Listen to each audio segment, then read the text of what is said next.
Gẹ́gẹ́dẹ́ Ìgbòho sùn wọn láláìsí bẹ̀rẹ̀ wọ́n ní kó ní bẹ̀rẹ̀ ó máa kó bẹ̀rẹ̀ lọ ẹ̀sìn òní bímọ méjì ní Ìgbòho mọ̀rẹ́ bẹ́sìn bá bímọ méjì ní Ìgbòho á fi kan pọpọ sí amúkan yòókù bọ sànyà àtúmúyà rẹ̀ tí ò lọ́rọ̀ gbọ́ á fi ṣẹrù wálé wàrà mùjé ọmọ onílé ọ̀la àwọn àjòjì tó ń ṣe ségesège tán láwọn ò ní bomi kó sí mu wọ́n láwọn ò ní bomi sànyà wẹ́sẹ̀ ìgbà tójú kò fi rí ńkọ́ gbogbo wọn náà sáré bomi kó sí mu wọ́n sì bomi sànyà wẹ́sẹ̀ ọmọ abẹ́rẹ́ mẹ́ta òde ayé ọ̀kan ṣẹ́ ọ̀kan tẹ̀ ọ̀kan tó kù ní gbogbo ayé fi ránṣọ kiri gbogbo ọmọ Yorùbá Sunday Igboho onírèlẹ̀ láéláé torí àbá lásán nìkan ń dá òkúta ò ṣe gbé fún wọn o ìmọ̀ràn lásán ni ti balùwẹ̀ kò pọ́sibú kó dòdò láyé ń bí ó kù díẹ̀ títọ́ domi láéláé ìtọ́ mi lè domi Sunday Igboho arógun má ti bí tó ń jà fẹ́tọ̀ Yorùbá ní tilé tó kó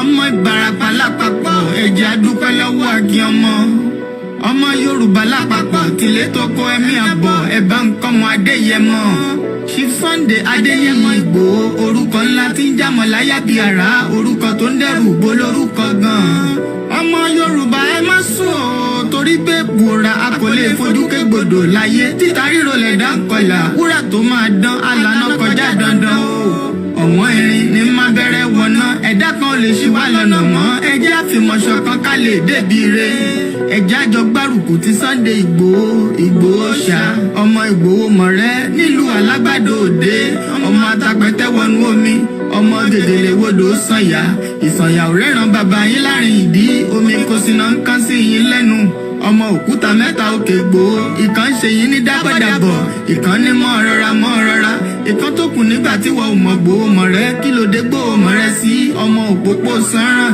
ìgbàgede Ìgbòho sùn wọn láláìsí bẹ̀rẹ̀ wọ́n ní kó ní bẹ̀rẹ̀ ó máa kó bẹ̀rẹ̀ lọ ẹ̀sìn òní bímọ méjì ní Ìgbòho mọ̀rẹ́ bẹ́sìn bá bímọ méjì ní Ìgbòho á fi kan pọpọ sí amúkan yòókù bọ sànyà àtúmúyà rẹ̀ tí ò lọ́rọ̀ gbọ́ á fi ṣẹrù wálé wàrà mùjé ọmọ onílé ọ̀la àwọn àjòjì tó ń ṣe ségesège tán láwọn ò ní bomi kó sí mu wọ́n láwọn ò ní bomi sànyà wẹ́sẹ̀ ìgbà tójú kò fi rí ńkọ́ gbogbo wọn náà sáré bomi kó sí mu wọ́n sì bomi sànyà wẹ́sẹ̀ ọmọ abẹ́rẹ́ mẹ́ta òde ayé ọ̀kan ṣẹ́ ọ̀kan tẹ̀ ọ̀kan tó kù ní gbogbo ayé fi ránṣọ kiri gbogbo ọmọ Yorùbá Sunday Igboho onírèlẹ̀ láéláé torí àbá lásán nìkan ń dá òkúta ò ṣe gbé fún wọn o ìmọ̀ràn lásán ni ti balùwẹ̀ kò pọ́sibú kó dòdò láyé ń bí ó kù díẹ̀ títọ́ domi láéláé ìtọ́ mi lè domi Sunday.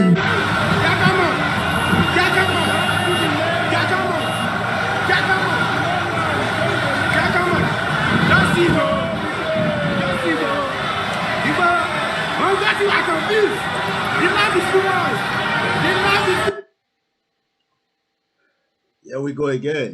As usual, we're back with one of our late night broadcasts in 2022. Mo kí wa pé ẹ káalẹ́ látọ̀dọ̀ wa níbí.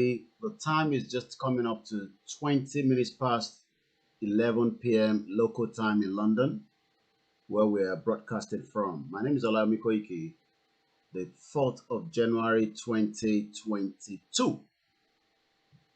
It's just a late night. Now, we're thinking about it, need enough rest, you know. And since we are that crucial year, the year that everybody has been waiting for, 2022. What's going to happen? Kilo mashele, blah blah blah, blow blow blow. Mo kí gbogbo wa pé ẹ káalẹ́ o látọ̀dọ̀ wa níbí báyìí. Ẹ káàárọ̀ lọ́dọ̀ yín lọ́hùn. For those that are in Australia, New Zealand, Japan, Asia, Thailand, Malaysia, I say ẹ kú òru lọ́hùn. For those in location 419, location confusion. Location is not working. A lot of people know it's not working, but people try to live in denial. I'm sure you've all seen the video of Sanwo-Olu in Magodo. All right. Kudos to those that are still awake. Morimbe Yami, all the way in Canada. But Amfaniti Efunwa, each time I turn that laptop on, I will always remember you for so many reasons. Because I can remember when we were in need of laptop. Just as so many times I say we need a lot of things. I want your social media. Last year, we have to upgrade. And how do we upgrade? We should always not hesitate to ask from those of you that are following the platform. It's a registered media for those that are not aware. And we've been registered and we've been operating for over a decade. But it's just that, into Delonica switch to focus more, to educate, enlighten, connect each other. So when I was shouting, I think almost 2 years ago, that we were, a need for us to upgrade the system, which we still up to upgrade it as well. Itimon Load is saying, we have to upgrade it because, as you all can tell, let me turn my YouTube on the TV so that I can pick up the comment as it's coming as well. That's the good thing about technology. I can monitor everything myself. I can see those of you. Morimbe, Yami, Stella, Ojo, Losibishele, gbogbo yín ni máa kí mò ń bọ̀. Àwọn tó wà ní Canada, America will enjoy the broadcast because àwọn tí wà ní ìrọ̀lẹ́, ẹlòmíì ṣe kúrò níbi iṣẹ́, ó ṣe ń padà lọ sílé. Ẹ̀yin tẹ́ wà ní Nàìjíríà, tẹ́ bá níná, very new. Tẹ́ bá dẹ̀ níná, tí fóònù yín bá wà charge, ibi tí a bá sọ̀rọ̀ dé, ẹ lè continue lọ́la. Lára ìyà tí Nàìjíríà fi wá jẹ náà nìyẹn. But ọ̀tún tí a bá kúrò nínú ẹ̀, tá a bá dẹ̀ kúrò nínú ẹ̀, ẹ bá sọ pé inú Nàìjíríà lẹ fẹ́, well, àwọn máa jẹ́ kó yé yín pé Nigeria is not going to work, but you don't have to believe us. But ojú gbogbo wa náà ló máa ṣe. Mo kàn fi turn YouTube mi on lórí TV so that màá lè máa monitor comments àtàwọn tó bá ń wọlé. Orí mi ò jáde dáadáa nínú cartoon tí mo fi ṣe kíní mi ní the image. Mo kí gbogbo ẹ̀yin tí ẹ ti wà nínú Instagram. I don't know why Olayomi Koiki is not allowing me to go live on Instagram. I don't know. Facebook ṣáà ń ra gbogbo ẹ̀ bó ṣe ń ra WhatsApp ló ń ra Instagram tó bá yá nísìn ó lè náà tó fẹ́ ra nǹkan kan tó bá ń popular and do you blame them? Ǹjẹ́ ẹ wo iye tí Apple worth nísìn? So lẹ́ẹ̀kan sí mo dúpẹ́ lọ́wọ́ yín ìyá wa ní Canada. I don't have to mention all these names because some of them do not want us to do so. But àǹfààní yẹn kò ṣe fẹ́mi nìkan. Ẹlòmíì yìí ẹ̀rọ kìí ṣe sọ gbogbo àwọn kan báyìí ní ọmọ àwọn èèyàn máa ń gbádùn nínú iṣẹ́ yìí o. So wọ́n kàn máa ń fún yàn ní nǹkan oríṣiríṣi. You have to remember that 80% of our income has also been affected badly. Do I bother? Maybe a little bit. Am I concerned? Maybe not. Maybe not. Ìtí mo mọ̀ nísìn ni pé kò sí gbogbo àgbáyé tó bá dárúkọ Yorùbá nation wá dárúkọ Koikimedia. So that alone is more than enough. Àwọn kan pè mí láti Ondo State láàárọ̀ yìí. Àwa ń sọ̀rọ̀. I don't have to go into the details of the conversation. And sometimes you don't have to prove to anybody anything. While we were on that video call, and I logged into my account in location 419, and I showed them, look at it. 10,000 naira. Could have 10,000 I was expecting to see 600 and something naira, but that was the last balance as at yesterday. So when I saw 10,000 naira,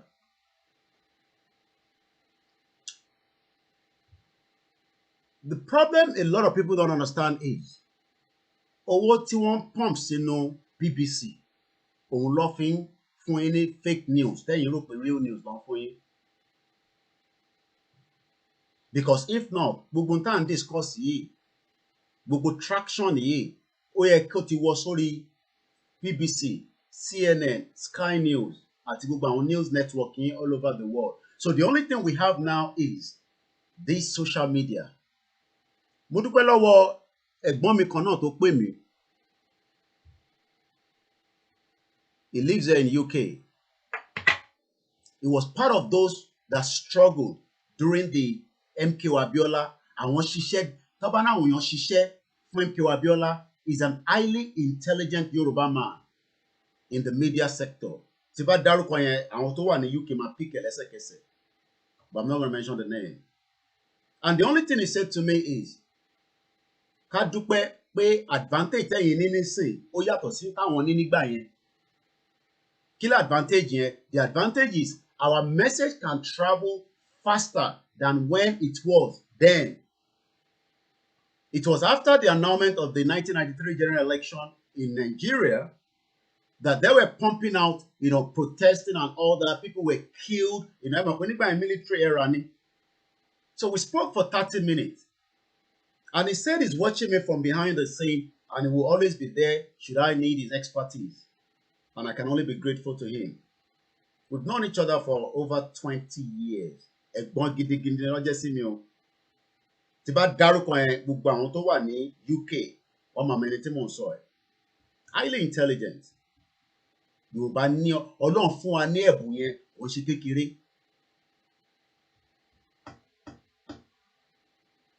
Kódà títí kan ìlú Ìlọ́mọ̀. And they are doing their own beat from behind the scene, and you don't have to see them on the camera. But they will call us and say, we are following you, we are doing our own beat with the pen. Táwọn ilé bá gbé pen jáde, tó bá kọ article, tó bá kọ anything, fire ni. And they're doing though. And I know there's so many of you are doing the same thing. From, a university lecturer in somewhere in America, in Canada, they're probably out of no time, pick up some of our messages, and they are doing their own beat. This is my own beat. After the broadcast in the afternoon, I had my meal and I went to bed. But I do have enough sleep. And I slept for almost, maybe two hours. But because I wanted to listen to my brother, Mayegun General. And like he always say, we are not in competition, but the beauty is we want to make sure that the message does not stop. I know that there are probably so many people that are in bed now. Depending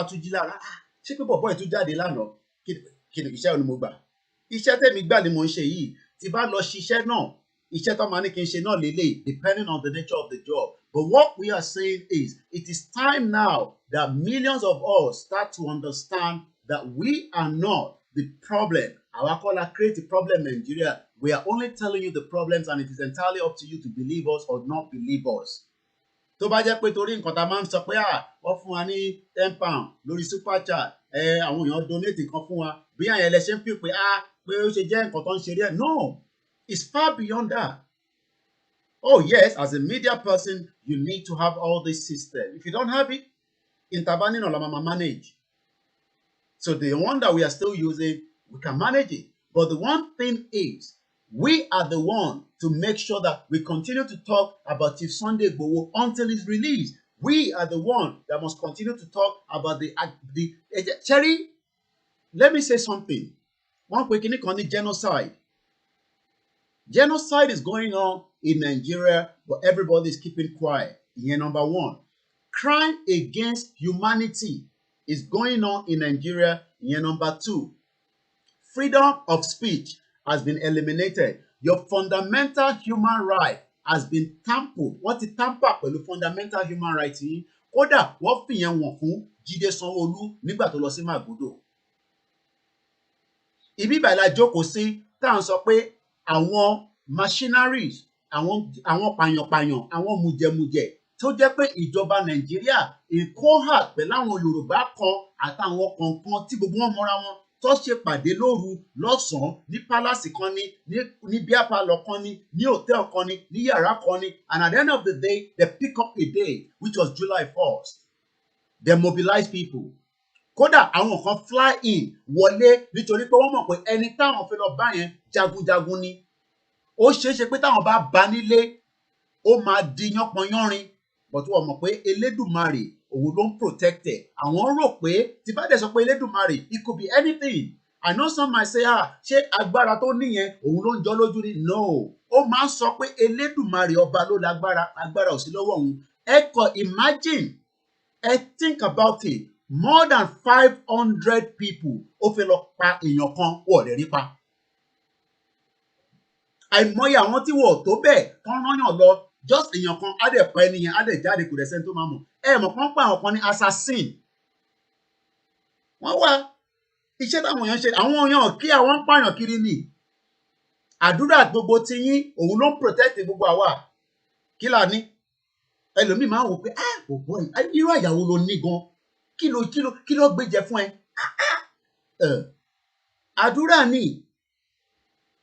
Àdúrà ni because afọkànsọ́dọ̀ Ọlọ́run pé in tó bá fẹ́ ṣẹlẹ̀ àmúwá Ọlọ́run ló máa jẹ́. Ibi tí bàbá wà yẹn kò tẹ́ wa lọ́rùn lóòótọ́ but a ti gbà kan Ọlọ́run pé bó ṣe wọn Ọlọ́run nìyẹn. It could not have gone that direction. It could have gone another direction. Ẹlòmíà ní Koiki ẹ̀ bá má jẹ́ kó lọ true direction nìyẹn. Ohun Ọlọ́run bẹ́ẹ̀ ni kò ṣàwà. But in tá a mọ̀ ni pé Ọlọ́run ti tú sílẹ̀. Akọ̀ndúró kó jáde kó máa lọ ni. Ọlọ́run ti tú sílẹ̀. A gbọ́dọ̀ ṣe gbogbo àdúrà tá a ṣe ní last year yẹn látijọ́ tó ti mú sí Sunday Igboho ká wá sọ pàdúrà yàn nígbà. Kódà according to voice tí mo tún gbọ́ lálẹ́ tí ọ̀kan tún sẹ́ẹ̀lì sí mi ó ní Ọlọ́run ti tú sílẹ̀ ó ní ká lọ máa dúpẹ́ ni ọpẹ́ ni káwa lọ máa dú. 500 people for one person wọ́n fi lọ pamọ́lé wọ́n lè rí pa. 500 with evidence. Bàbá mi ẹ̀ tí sùn, bàbá mi Stephen Emmanuel. 500 bẹ́ẹ̀ ni African Confidential no be juju be that. Èèyàn ní ọkùnrin ní 500 went into his house but they could not even take him out. Kò ń ṣe film. And even they thought he was dead. The federal government kept quiet. Bí Koiki máa announce pé ó ti lọ. Bóyá èèyàn kan máa jáde pé ó ti lọ. Olúkálùkù ò mọ ibi tó wà. But àwa tá a mọ̀ ní back end àwọn nǹkan tó ń lọ. But ẹ̀yin tẹ́ ẹ̀ mọ̀ tó ń ṣẹlẹ̀ nígbà yẹn ẹ kàn béèrè pé kí ẹlòmíì yàgbẹ́ ni because nobody knew anything. But ẹ bá rántí pé I kept coming out continuously that day. Gbogbo yín ni mo kílẹ̀ ẹ̀ kọ̀ọ̀kan. Akọni Oòduà ni. Níjọ́ yẹn tí mo gbọ́hùn wọn. Mo mọ̀ pé yes no confam. Ẹ mọ̀ pé mi náà nígbà tí mo jáde tí gbogbo ẹ̀ ń lọ gbùrùgbùrù. But nígbà tí kọ̀ọ̀kan wọlé tí mo gbọ́ ohùn kọ́ọ̀lì yẹn ní the other end ó ti yé yín kọ́ọ̀lì yẹn ní 1st of July. And the flow, thank you very much. The family are upstairs. Mo ti lọ sókè nísìn pé kí lè ariwo nísìn. Wọ́n máa padà sí school láìpẹ́ yìí. So I'm sure in the next 24 hours they will be going to bed earlier than now. But they are still upstairs there. The noise has gone down. Èmi ti wá sísàlẹ̀. So what I'm saying is, if you have the means, don't ever hesitate to support the platform.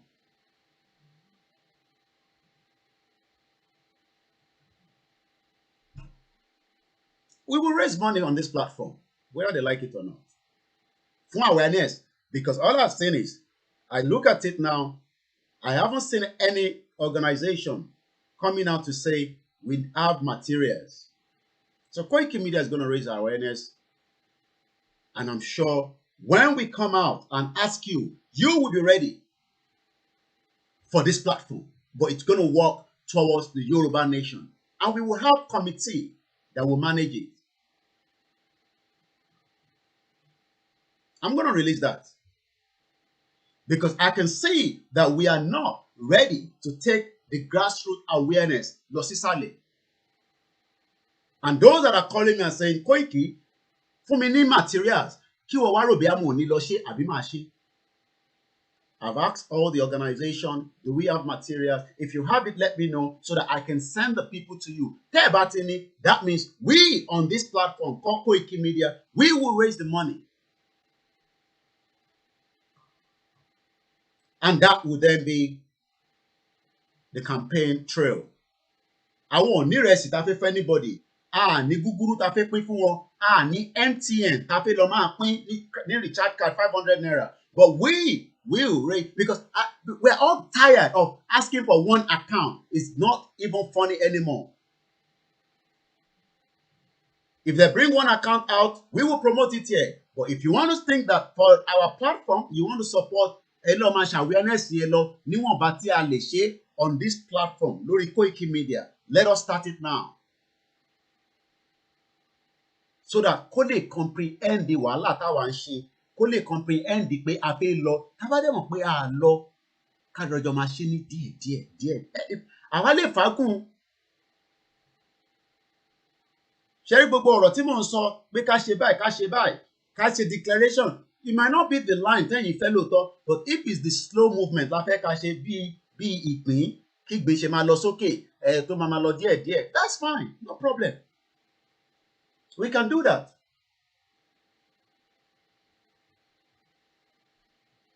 Ìgbòho òòṣà. Ká dúpẹ́ fáwọn ìyàwó tó ní àtàwọn ọmọ ẹ̀. Ká máa dúpẹ́ fún wọn for allowing it to happen. There was pressure. Ó ní kí n sọ bẹ́ẹ̀ nígbà tí mo jáde ní the other day. Only, but with those pressure, it did not back out. Ta ló máa ṣe tó ń ṣe tí family ẹ̀ lẹ́ẹ̀kan kan pé ọmọ ṣe sùúrù díẹ̀ o. It's normal. Èèyàn ni wá náà, we are human beings. Bẹ́ẹ̀ni, we Yoruba, our mumu don't expire. So ẹ̀gbọ́n mi yẹn wọ́n sọ fún mi pé ó ní ṣé mo mọ̀ pé tẹ́lẹ̀ tó bá kọ átíkù tí journalist bá kọ átíkù láyé àtijọ́, tí bá ní láyé àtijọ́, maybe some about 30 years ago, tó bá kọ átíkù yẹn, deputy kìíní kan máa kọ́kọ́ check ẹ̀, á confirm ẹ̀, deputy editor. A deputy editor will now look at it and say whether he can take it up to the main editor. Editor ló ṣe máa ní ó dá ẹ lọ fi sí page 3. Now I'm live now. Mo need the consent the federal ministry, no, the Nigerian Broadcasting Corporation. Mo need the license wọn láti fi broadcast. The only thing tí mo máa need ni pé tí mo bá ní internet nínú ilé, mo lè broadcast. That means that is the only thing I need. And continue to pay for the software, that we are using, and àti ẹ̀jẹ̀ tó ń ràn lára, àbí. Ọlọ́run ti sẹ́ẹ̀tì Ìgbòho free, ìgbà tó kù ní ká sọ fún Ọlọ́run pé kó jẹ́ kó materialize kárí sójú, just as we are asking for Yoruba nation as well. A lot of people are not in line with Yoruba nation for so many reasons, and we can understand. Lè blame wọn púpọ̀. Not that they don't know what is happening. Ṣé gbogbo tí wọ́n gbọ́ yẹn ẹ̀yẹn fìyẹn sílẹ̀. Everybody know that the country is biting. The government has not performed very well. There's election coming now. Are they going to campaign on what? Should we go for PDP? Maybe because ọmọ pín àkàrà, it's not about that. It's about pé ẹ mọ̀ pé àwọn èèyàn bílí pé it is that election time ni àwọn feel pé àwọn láti make owó. But àwa ń wo future lèmi wò nísìn. Ẹ mọ̀ pé mo sọ lẹ́ẹ̀kan.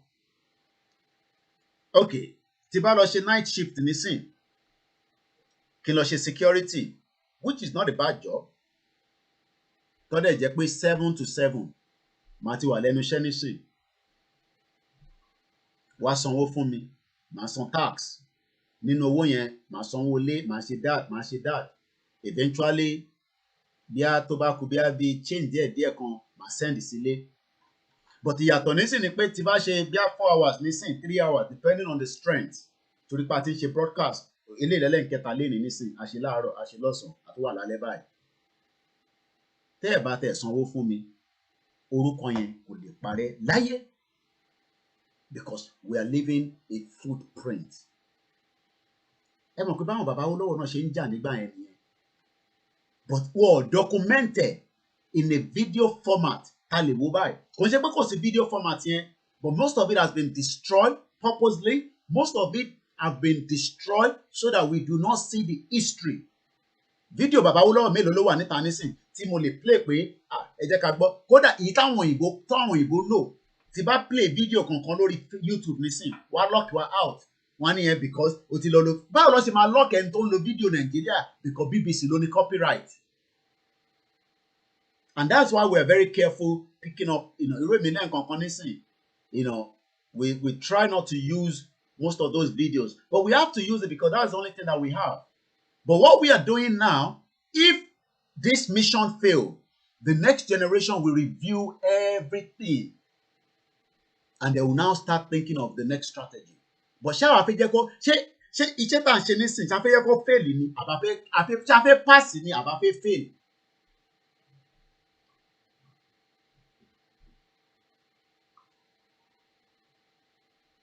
Bẹ́ẹ̀ni bàbá wa Stephen we must not waste 2022 so for every time tí bá jáde èmi ti lọ́kàn mi pé that is the only thing I can give tẹ́ bá ní okay Koiki we will support let's roll out materials tẹ́ bá dẹ̀ ní pé no Koiki kò máa jáde máa bá wa sọ̀rọ̀ ni that's fine ìkànnì méjèèjì ni energy yẹn ò ní stop èmi á máa jáde kò cost me anything ibi tó bá dẹ̀ máa dé àmà bẹ̀ náà and people are doing it tẹ́ bá lọ sórí péjì bàbá wa Àrólé 1010 let me see if I can bring that video out because I could even if it's not this platform ẹ lọ support wọn it is time that we must raise the conscious mind gbọ́dọ̀ waste 2022 every second every minute every hour ẹ jẹ́ n lọ sórí bàbá wa Àrólé 1010 JP Olú Michael I saw that they were doing a campaign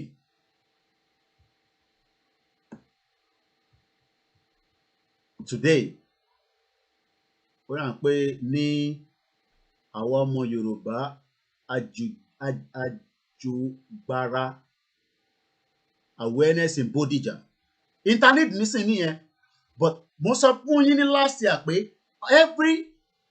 can we have any update on our legal team? There's no update. We cannot give any update because where we are now with Chief Sunday Igboho, I've said it and I'm saying it again, it is no longer a legal fight or to call a legal battle. So if we are thinking that it's in Benin Republic, we know that. Why is it in Benin Republic? Has he been charged? Question has he been charged? He has not been charged. So if he has not been charged, the question then is, why is he being held in Benin Republic? And the question is, he's being held in Benin Republic because this man, I want to change the screen. This man refused to let him go. Is now the one, just as all other African presidents, using his veto power as the president. Talon. That's the person holding Chief Sunday Igboho, but he's no longer holding him in the spiritual realm. Àti gé yẹn kúrò. Ó yé àwọn tó yé. On the spiritual realm, àti gé kúrò pé sẹ́ spiritual realm yẹn àti knock yẹn because àwọn kan náà ń ṣiṣẹ́ ibi. Pé ibi tó wà yẹn ibẹ̀ ni kó bá wa dé mọ́. Wọ́n gbọ́dọ̀ tú, wọ́n gbọ́dọ̀. And what do I mean by spiritual realm is nígbà tí a ti bẹ Ọlọ́run lé Chief Sunday Igboho pé kó bá wa release ẹ̀, kó bá wa dákun kó fi sílẹ̀ àti break genes yẹn. And that genes is now flowing in the air, and it will affect this man, and he will just say, ah. So the more Tafian push nisin, akọ jila ọ̀rọ̀ na kí lẹ tẹ́ ń dìbò fún gan. Ṣé Nigerian government ẹ ṣáà jẹ́ kó jáde kúrò nínú ìlú wa kó máa lọ. So ibi tá wà nísìn nìyẹn. Spiritually, we have knocked those that I want to keep Igboho there for their own selfish gain because of 2023.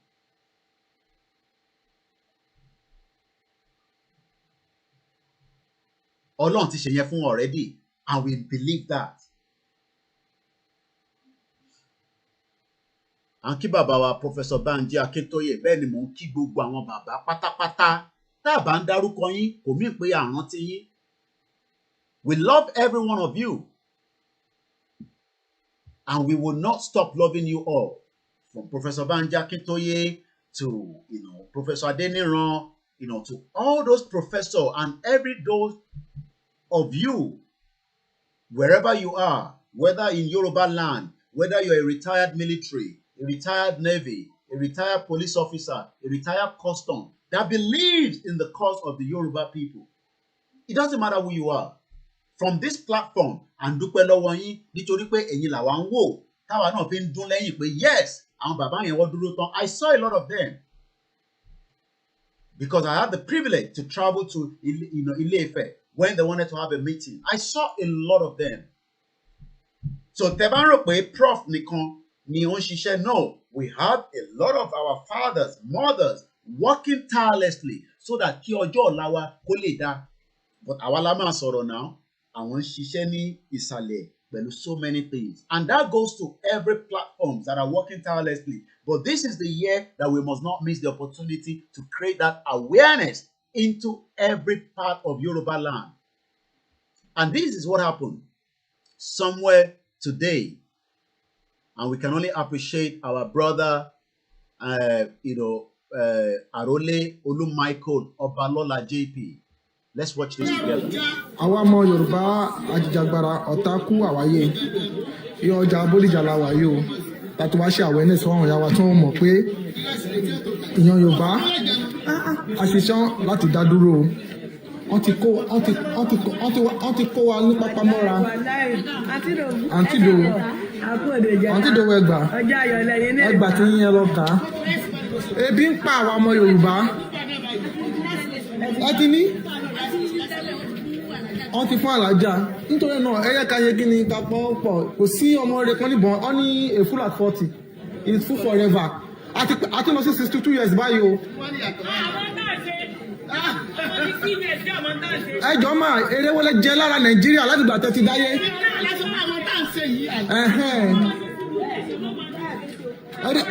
ẹ̀dẹ̀ ṣe ń pariwo wọ́n Nàìjíríà wọ́n ṣí bọ́dà wọn wọ́n ti bọ́dà wa. Ìbọn àti ráìsì ń wọlé ní ọ̀dọ̀ wọn.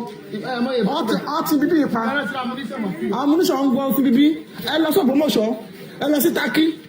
Ẹ máa rí bóyá ń fi tírélà rù wọn wọlé. Àwọn olóṣèlú ọlọ́kadà ń sìn báyìí. Ó wá dùn mí pé àwọn Yorùbá kan ń sìn báyìí. Àwọn wá ń gbà wọ́n. Kọ́ máa bá wọn ṣọ́lé. Fún security. Àsìkò ń bọ̀. Tó yẹ pé àwọn tó ìgbà yẹn náà ló máa pa wọn mọ́nulé. Àwọn alábí bọ́dà. Hausa ló ṣàkóso ní Tinker Island. Ẹ̀yin ìyá wa báyìí ó yẹ kí n máa gbowó ni àwa ti lọ sí àbúrò àti dé. Àmọ́ nǹkan tó ń lé ibẹ̀. Kútọ́nù iná wà bẹ iná ò lọ. Ebi ò pa wọ́n. Ẹ lọ sí bus stop ń sìn báyìí. Ẹ máa rí pé ebi ń pa àwọn èèyàn. Àwọn máa tọrọ lọ́wọ́ yín bus stop ẹjọ́ pé ebi báyìí ni wọ́n lọ. Ẹ wọ ètò ìta ráìsì ń sìn. Ojoojúmọ́ ọjà wọn. February ẹ máa retí ọmọ ayọ̀ subsidy. Ó máa di 340 per litre. Ẹ̀dúró náà nígbà tí petrol bá di 340 naira per litre. Èlélẹ́fẹ́ta kóńgò rice, èlélẹ́fẹ́ta kóńgò gàrí. Ẹ̀dẹ̀ ń pariwo wọn Nàìjíríà, ìyà ń jẹ Yorùbá. Àwọn Fúlàní wọ́n control wa, wọ́n kó wa lọ sí Dubai, wọ́n lọ ra lépa síbẹ̀. Èmi lọ sí Dubai dáadáa. Ibi táwọn ti lọ ṣiṣẹ́ 11 hours lórí ìdúró. Ibẹ̀ làwọn tó lọ ra gold lọ ṣe shopping lọ sí hòtẹ́ẹ̀lì tó yẹ pé àlè sùn bẹ̀. Hòtẹ́ẹ̀lì lọ bí 200,000 fún 24 hours ni. Wọ́n lè sanwó oṣù mẹ́ta síbẹ̀. Wọ́n máa ya fọ́tò káàkiri. Ẹ wá ń pariwo wọ́n Nàìjíríà. Ibo ni wọ́n Nàìjíríà wà? Ẹ̀yin kátó lè ra rice ẹ mọ wàhálà tẹ ṣe bọ́dà. Ẹ gbọ́ analysis tí arákùnrin tó ń ṣe. Why not call bàbá wa JP kẹ fún wọn ní gbogbo materials tó need, because these are the kind of movement we need now. These are the food soldiers, but without the materials we're not going anywhere on the awareness to our people in this rural area. This video was only 2 minutes 51 seconds. Analysis tarákùnrin yẹn ṣe fáwọn ìyá wa tó wà níbẹ̀. Tá bá ń lọ léraléra táwọn báwọn ṣe lọ yẹn nísìn, káwọn sẹ́ẹ̀tì kan tún lọ, ká lọ bẹ́ẹ̀ ní Èkìtì, ní Kogi, ní Ondo. Ẹ sọ̀pọ́tì bàbá Èkìtì, ẹ sọ̀pọ́tì Ọmọlúkà, ẹ sọ̀pọ́tì Omíyalé, ẹ sọ̀pọ́tì gbogbo wọn. Tẹ́ ẹ̀ bá tẹ̀ sọ pé ẹ gbé sọ̀pọ́tì àwa, ẹ sọ̀pọ́tì wọn. They are on ground. But àwọn tó fẹ́ mọ̀ pé àwa fẹ́ ṣàwọn awareness kan, ó ti yé wọn tí a lè fi gbogbo ẹnu sọ̀rọ̀. Àwọn awareness kan wà, a ní láti pariwo ẹ̀. Let's watch the next video. Ọmọ Yorùbá ìjàgbára ọ̀tàkù àwáyé ṣẹ́tìrì àbókí àbókí. Now, this design tá a ṣe ní last year, and a dúpẹ́ fọ́lọ́run pé gbogbo èèyàn gbà mọ́ wa lọ́wọ́ dáadáa. Koikimedia was the one that put this together last year. We started putting out posters, stickers. People were supporting from different parts of the world. And that mission was very, very successful. Ẹ̀yin tí ẹ bá ní group, ẹ̀yin ẹ bá fẹ́ mọ̀ pé bí àwọn èèyàn wọ́n máa rí kíní àbí wọ́n ní rí, ẹ̀yin ẹ fi nọ́mbà sórí ẹ̀ tẹ́ bá ti fẹ́ print tọ̀dọ̀ ti yín. Because I remember we left a number yẹn sì wà lọ́wọ́ mi, which is my local line. Tí bá fi nọ́mbà yẹn tí bá open ẹ̀ nísìn, call máa wọlé lórí ẹ̀, because people were still calling even though pé mo sí nílé. Ẹ̀yin ẹ fi nọ́mbà yín sórí ẹ̀, kẹ́ wá ṣe ní orúkọ ẹgbẹ́ yín, kẹ́ni kọ́ bá yín lọ fọ́n síta. Kódà ẹ rí báwọn èèyàn ṣe máa pè yín, bó ṣe máa béèrè ìbéèrè, tó ṣe máa wà happy. So don't let anybody tell us that the Yoruba movement is not going anywhere. It is going somewhere, but it just needs to push a little bit more. And we can do that before the election in the next less than 400 days. Tí bá wo data mi lórí website wa.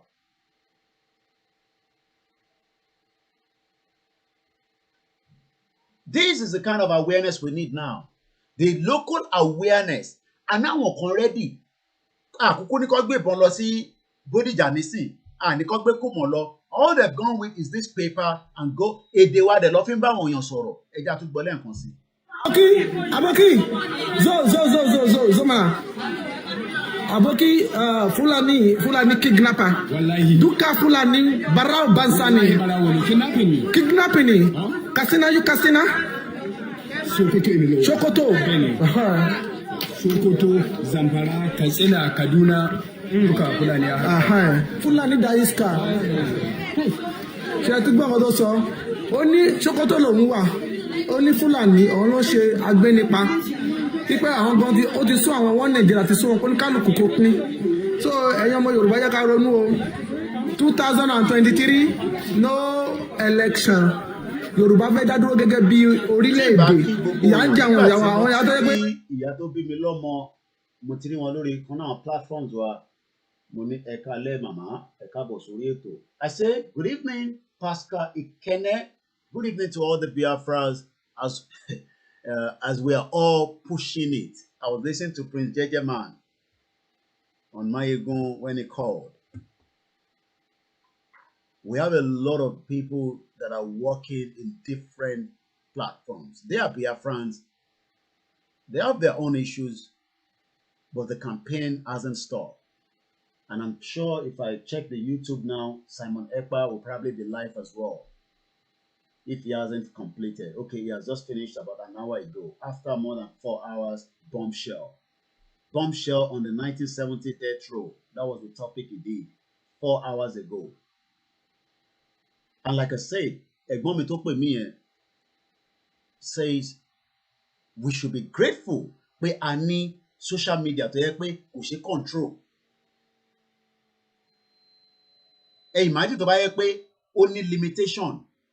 Bí mo fẹ́ jáde nísìnyí wọ́n ti restrict me yàtọ̀ sí pé bóyá I mean àwọn náà dẹ̀ ti mọ̀ nísìnyí we don't put anything adẹ̀ ti sọ fún ọmọ tó bá wa ṣiṣẹ́ because ó ti láwọn nǹkan tí Facebook ò fẹ́ rí wọ́n máa ń pè ní community standard. Michael Godwill ó tọ́jọ́ mẹ́ta my brother you're still awake at the middle of location 9. Àwọn tó wà ní location 9 ti wà a máa ṣe phone line and you can call at any time because it's an interactive platform. So about àwọn tó fẹ́ pè. The line is open, it's a direct call, or you can call on WhatsApp. The number is always available. Number and on scroll nisale. Apart from all our, details of how you can support us, which is scrolling underneath there. And like I said, don't hesitate to support. It doesn't have to be this platform, but those that believe in us, support us so that we can also initiate the awareness. And people are doing so already.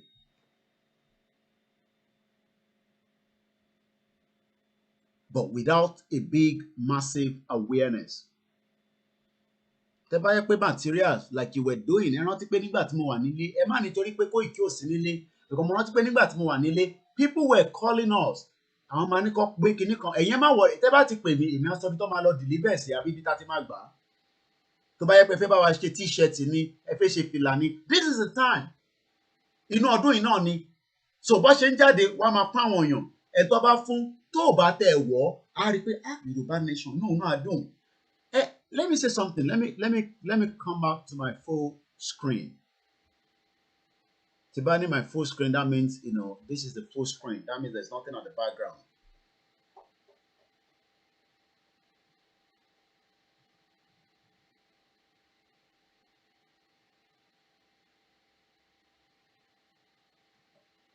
Let me say something. I remember when I was home, people were calling, Koiki, àti bá yín ṣe 1,000, àti ṣe 10,000, níbo ló máa deliver sí, and we were receiving materials every day. Kò ń ṣe gbogbo ẹni Koiki lọ fowó ṣe. Àwọn èèyàn ń pè all over the world. Why have we gone quiet on that now? Ṣé torí pé mi ò sí nílé? Àwọn èèyàn wà nílé now. I don't have to be on ground before we can get that awareness going in full scale. It can only be done this year. They say next year. Yet and today is the 4th. And before you know, won't trickle down. And when you see about need the walkie-talkie, I remember people were sending the walkie-talkie even as far as Canada. And when you send the walkie-talkie, see what was in London. Àwọn làwa send lọ sí location 9. Àwọn kan ní òkè ṣàlè ra àrántí pàtúlé àrà ní Nàìjíríà nígbà yẹn náà mo rántí bí i 5,000 naira. We were buying one, a single one. People were sending the money and we were sharing the receipt. Pẹ̀lú àwọn tí wọ́n send owó yẹn nígbà yẹn. Àwọn kan ní no kò necessary, we believe you. But because gbogbo ọ̀rọ̀ ìtẹ́lómi ò confirm ẹ bà gbogbo ẹ̀ jẹ́. Ọ̀rọ̀ pé wọ́n confirm ẹ̀ lójú ẹlòmíì nígbà yẹn bígbà tẹ́ pé ó dà pé wọ́n ti gbé gbẹ̀mù kan fún bọ̀bọ̀ yìí òun ló fi ń kọ́lé òun ló fi ń ṣe this. At the end of the day wọ́n da gbogbo ẹ̀rú wọ́n fi ọ̀tẹ̀ wọ́n fi dàrú. But we can kick it back again. We can mo rò pé mo lack materials tí mo fi kúrò ní for 6 months. Why are people lacking materials now? Have you asked yourself? Kí nìdí tí a ṣe rí materials lẹ́sìn? 6 months tí mo lò nílé bí ẹjọ́ kan wà bóyá ó kàn máa lọ́lẹ̀ ni kí n tó ṣe àwọn kan tuntun pè mí Koiki àti wọ́n ti wà available but because ẹlòmíì ò rí kankan a ti gbọ́ pé this nítorí pé èèyàn kan ṣe show èèyàn kan sọ̀rọ̀ ẹ fi gbogbo ẹ fi bàjẹ́ àti wá wà nínú ọdún tó yẹ pé if we don't do the awareness at least èmi ní strength ẹ̀ mo ti jẹun mo ní energy mo ti mọmi mo ti sùn dáadáa so mo lè lọ títí kódà mo lè sùn lórí broadcast gan kí n tají lé lórí internet mi ò cost me anything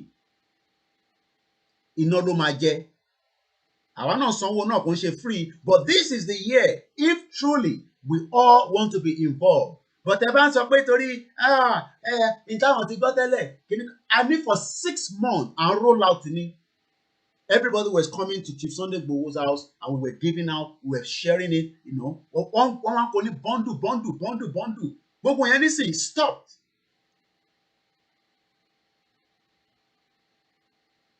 Ẹ fi ọ̀tẹ̀, ẹ fi bàjẹ́. Torí ó jẹ́ Koiki ni. Kò lè àkáǹtì fún.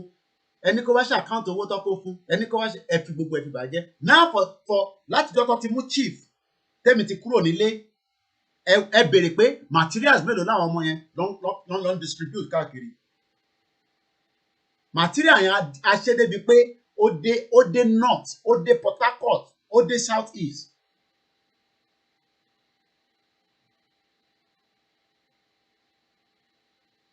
Ẹ fi pé politician ò ní ṣe campaign, ta ló sọ fún bẹ́ẹ̀?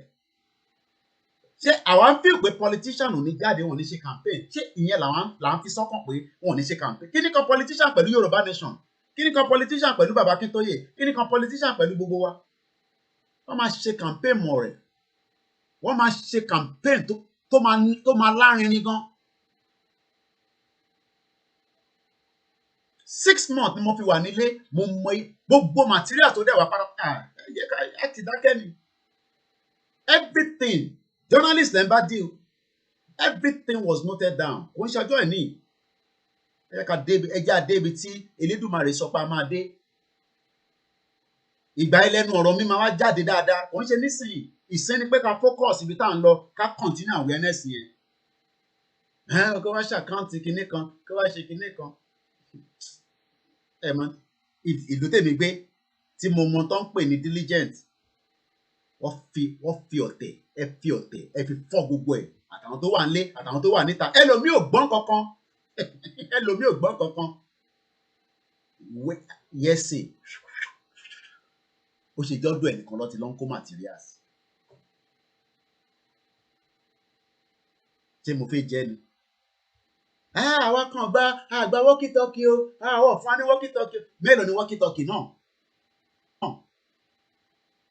Ṣèbí wọn bá tó bá kó fún wa náà la máa pín. Títí àwọn ìyá kan tó send megaphone, a make sure gbogbo megaphone yẹn á pín méjì, ẹ fi ṣe ilẹ̀. Kódà àwọn ọmọ yẹn lọ sí motor park almost every day. Wọ́n fẹ́ dá ọmọ ní motor park. À ń send kan káàkiri bó ṣe ń lọ sóńdò ló ń lọ sí this ló ń lọ sí that. Everything now is stand still. Àrí nǹkan kan ṣe. Bẹ́ẹ̀ ṣe ń fi ti ránṣẹ́, màá tún gbà lọ́wọ́ bàá mi. Òun náà tún fọwọ́ ẹ̀ sílẹ̀. Coordinator, kí lẹ tún nídìí sí? Coordinator, kí la nídìí sí? Ẹ lọ ṣe awareness. Coordinator, kí lẹ nídìí sí? Wọ́n tún introduce mi sí bàbá kan ládùúgbò wọn tó ń ṣe printing fún wa. Ẹ fi ọ̀tẹ̀ wọ́n fi bàjẹ́. Awareness gbogbo wa lọ́lẹ̀ nísìn. Ẹ já lọ sí Germany níbi tí we have the first caller. Ẹ gbóhùn sókè. Ẹ kálẹ́ o, bàbá mi Koiki yẹ. Àwa ni ẹ. Ọlọ́run àdúró tì yín. Àmì Ọlọ́run. Ọlọ́run àdúró tì yín. Ọlọ́run àdúró tì gbogbo fámìlì. Ẹ jẹ́ connect speaker yẹn kó lè. Tí bá ti connect speaker wọn ṣe ṣe kí voice ẹ máa wà distorted. Ó ti connect mọ́ speaker ni, but àwọn èèyàn máa gbọ́ yín. Ẹ máa sọ̀rọ̀ lọ. Ok, bọ̀ṣẹ́. À ń gbọ́ yín máa sọ̀rọ̀ lọ. Ok, bàbá mi ẹ jọ̀ọ́, èmi mo jáde láti some kankan from a different angle. Ẹ má bínú tó ẹ gbé. No. We are here to ẹ má èrò làbọ̀rọ̀ bínú. Gbogbo alájọ ní Yorùbá. Ṣé kó ìkíní kan ló ní Yorùbá nation gbogbo alájọ ní? Exactly, bàbá mi. So ó ti pẹ́ tí ọ̀rọ̀ yìí tó ti wà lọ́kàn mi. Mo kàn lè sọ pé nǹkan tẹ́mi sọ fún mi nìkan. So nǹkan tẹ́mi rò látijọ́ ẹ̀ ni pé kí ni a fẹ́ fi dúpẹ́ ní ọ̀dọ̀ bàbá wa Sunday Igboho ṣá. Kí la fẹ́ fi dúpẹ́ lọ́wọ́ bàbá yìí fún gbogbo nǹkan tí bàbá yìí ṣe fún wa? Ṣé tí gbogbo ẹ̀ tó bá yanjú tán, kí ni a fẹ́ fi dúpẹ́ lọ́dọ̀ bàbá ìṣẹ́ tó yẹ pé in the next 100 years àwọn ọmọ bàbá yìí gan generation after generation máa dúpẹ́ lọ́wọ́ àwọn ọmọ Yorùbá? Kí ni nǹkan náà tá a lè ṣe? Ẹ wo bàbá mi, bàbá wa sọ fún wa pé àwọn ò fẹ́ oyè kankan, wọ́n sọ fún wa pé àwọn ò fẹ́ position kankan, wọ́n sọ fún wa pé àwọn ò fẹ́ anything fún ìjàngbara yìí. But àwa ni ó yẹ ká ṣe nǹkan tó yẹ, nǹkan tó wà lọ́kàn tèmi o. Bàbá mi Koiki. Ẹ ti open ẹ̀ sí the air, I'm sure pé àwọn èèyàn bá wa dá sí àwọn ọlọ́gbọ́n àwọn olóye. Bàbá mi Koiki. Nǹkan tẹ́ ẹ̀mí sọ fún mi ni pé bàbá wa Chief Sunday Igboho Oòṣà ká gbé adé fún bàbá yìí, ká dé adé fún bàbá yìí. Even bọ́n ṣe wà níbi tó ń wà yẹn, tó bá tiẹ̀ máa possible ká gbé adé yẹn jáde. Tó bá jẹ́ England ni o, gbogbo wa táwa níbi táwa a máa wá for coronation.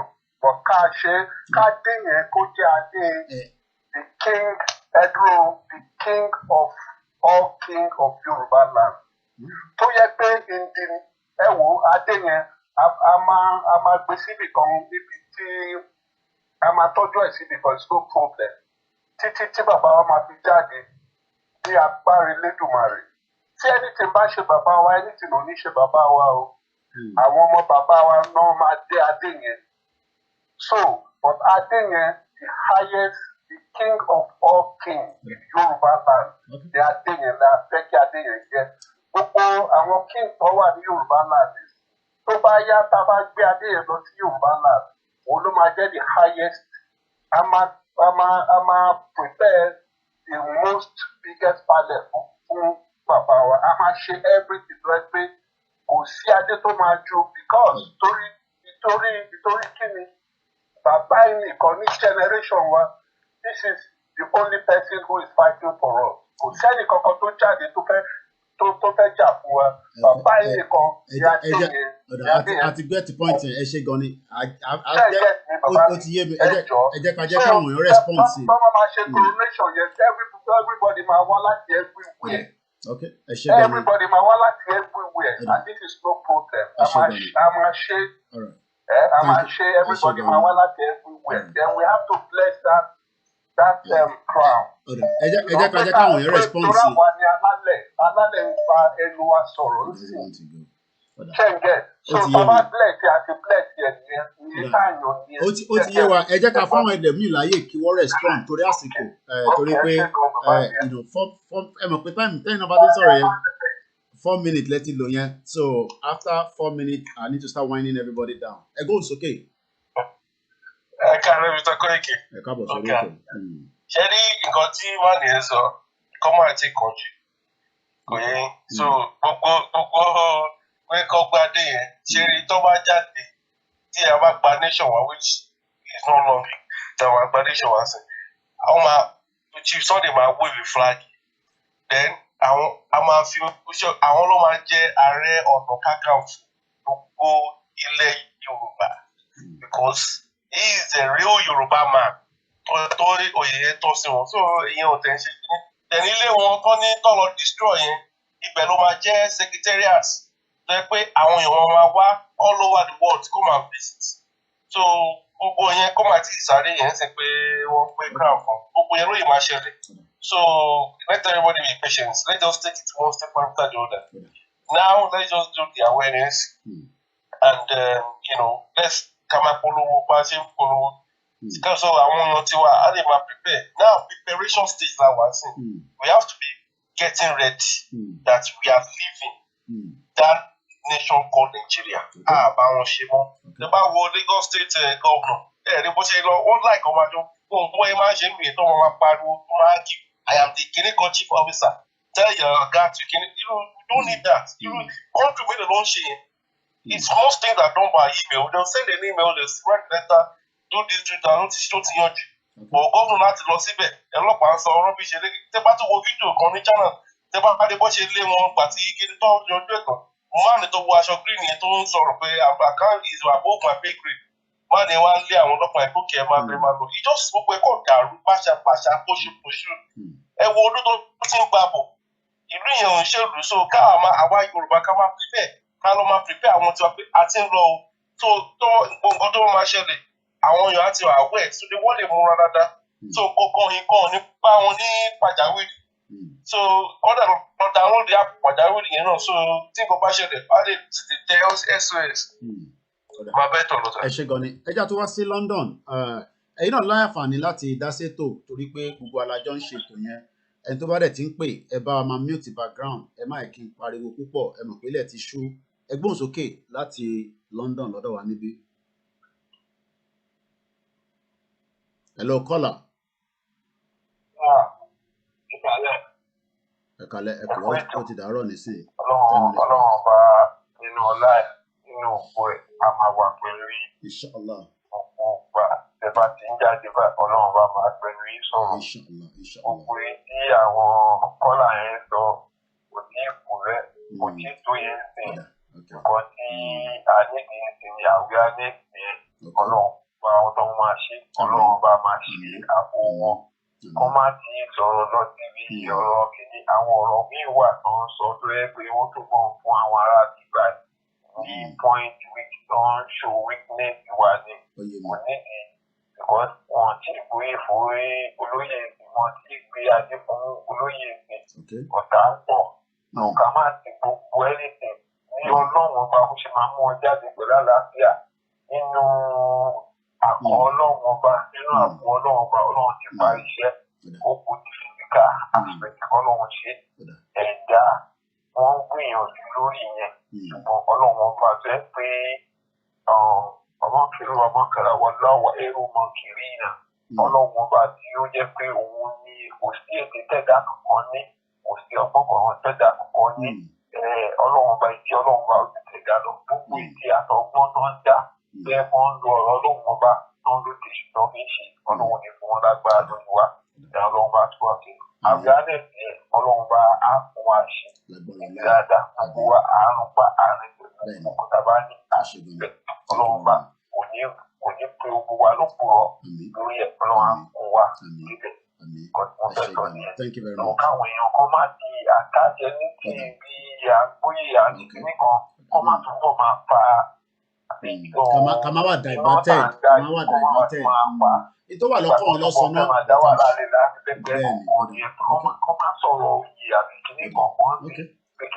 ìtàwọn ìyàwó akọ náà sọ náà nìyẹn ẹ ṣé gan-an thank you very much ẹ ṣé gan-an ìyàwó akọ náà is an interactive platform and I'll be reading some of the comments as well. And Koiki, don't give anybody chance to talk about chieftaincies here, please. That is very delicate. And I mean, ètò wà lọ́kàn wọn ni. And we don't have to agree with him, but into a local one, and we have the right to let him express himself. In type of ẹgbọ́n ni pé a máa lọ ṣe nǹkan báyìí tí a dẹ̀ mọ̀ pé yẹn wà delicate tàbá ti ń pè ẹ jẹ́ ká wà very very sensitive. Ẹ má take pé torí ẹ pé sọ̀rọ̀ àwọn ọ̀rọ̀ míì wà tá a lè sọ ẹ mọ̀ pé mi náà máa ń sọ nǹkan míì ọ̀rẹ́ ń pè mí lẹ́yìn náà wọ́n caution mi Koiki especially my lovely mother that will always call me each calls after each show tí bá ṣe tán we will review it and she will say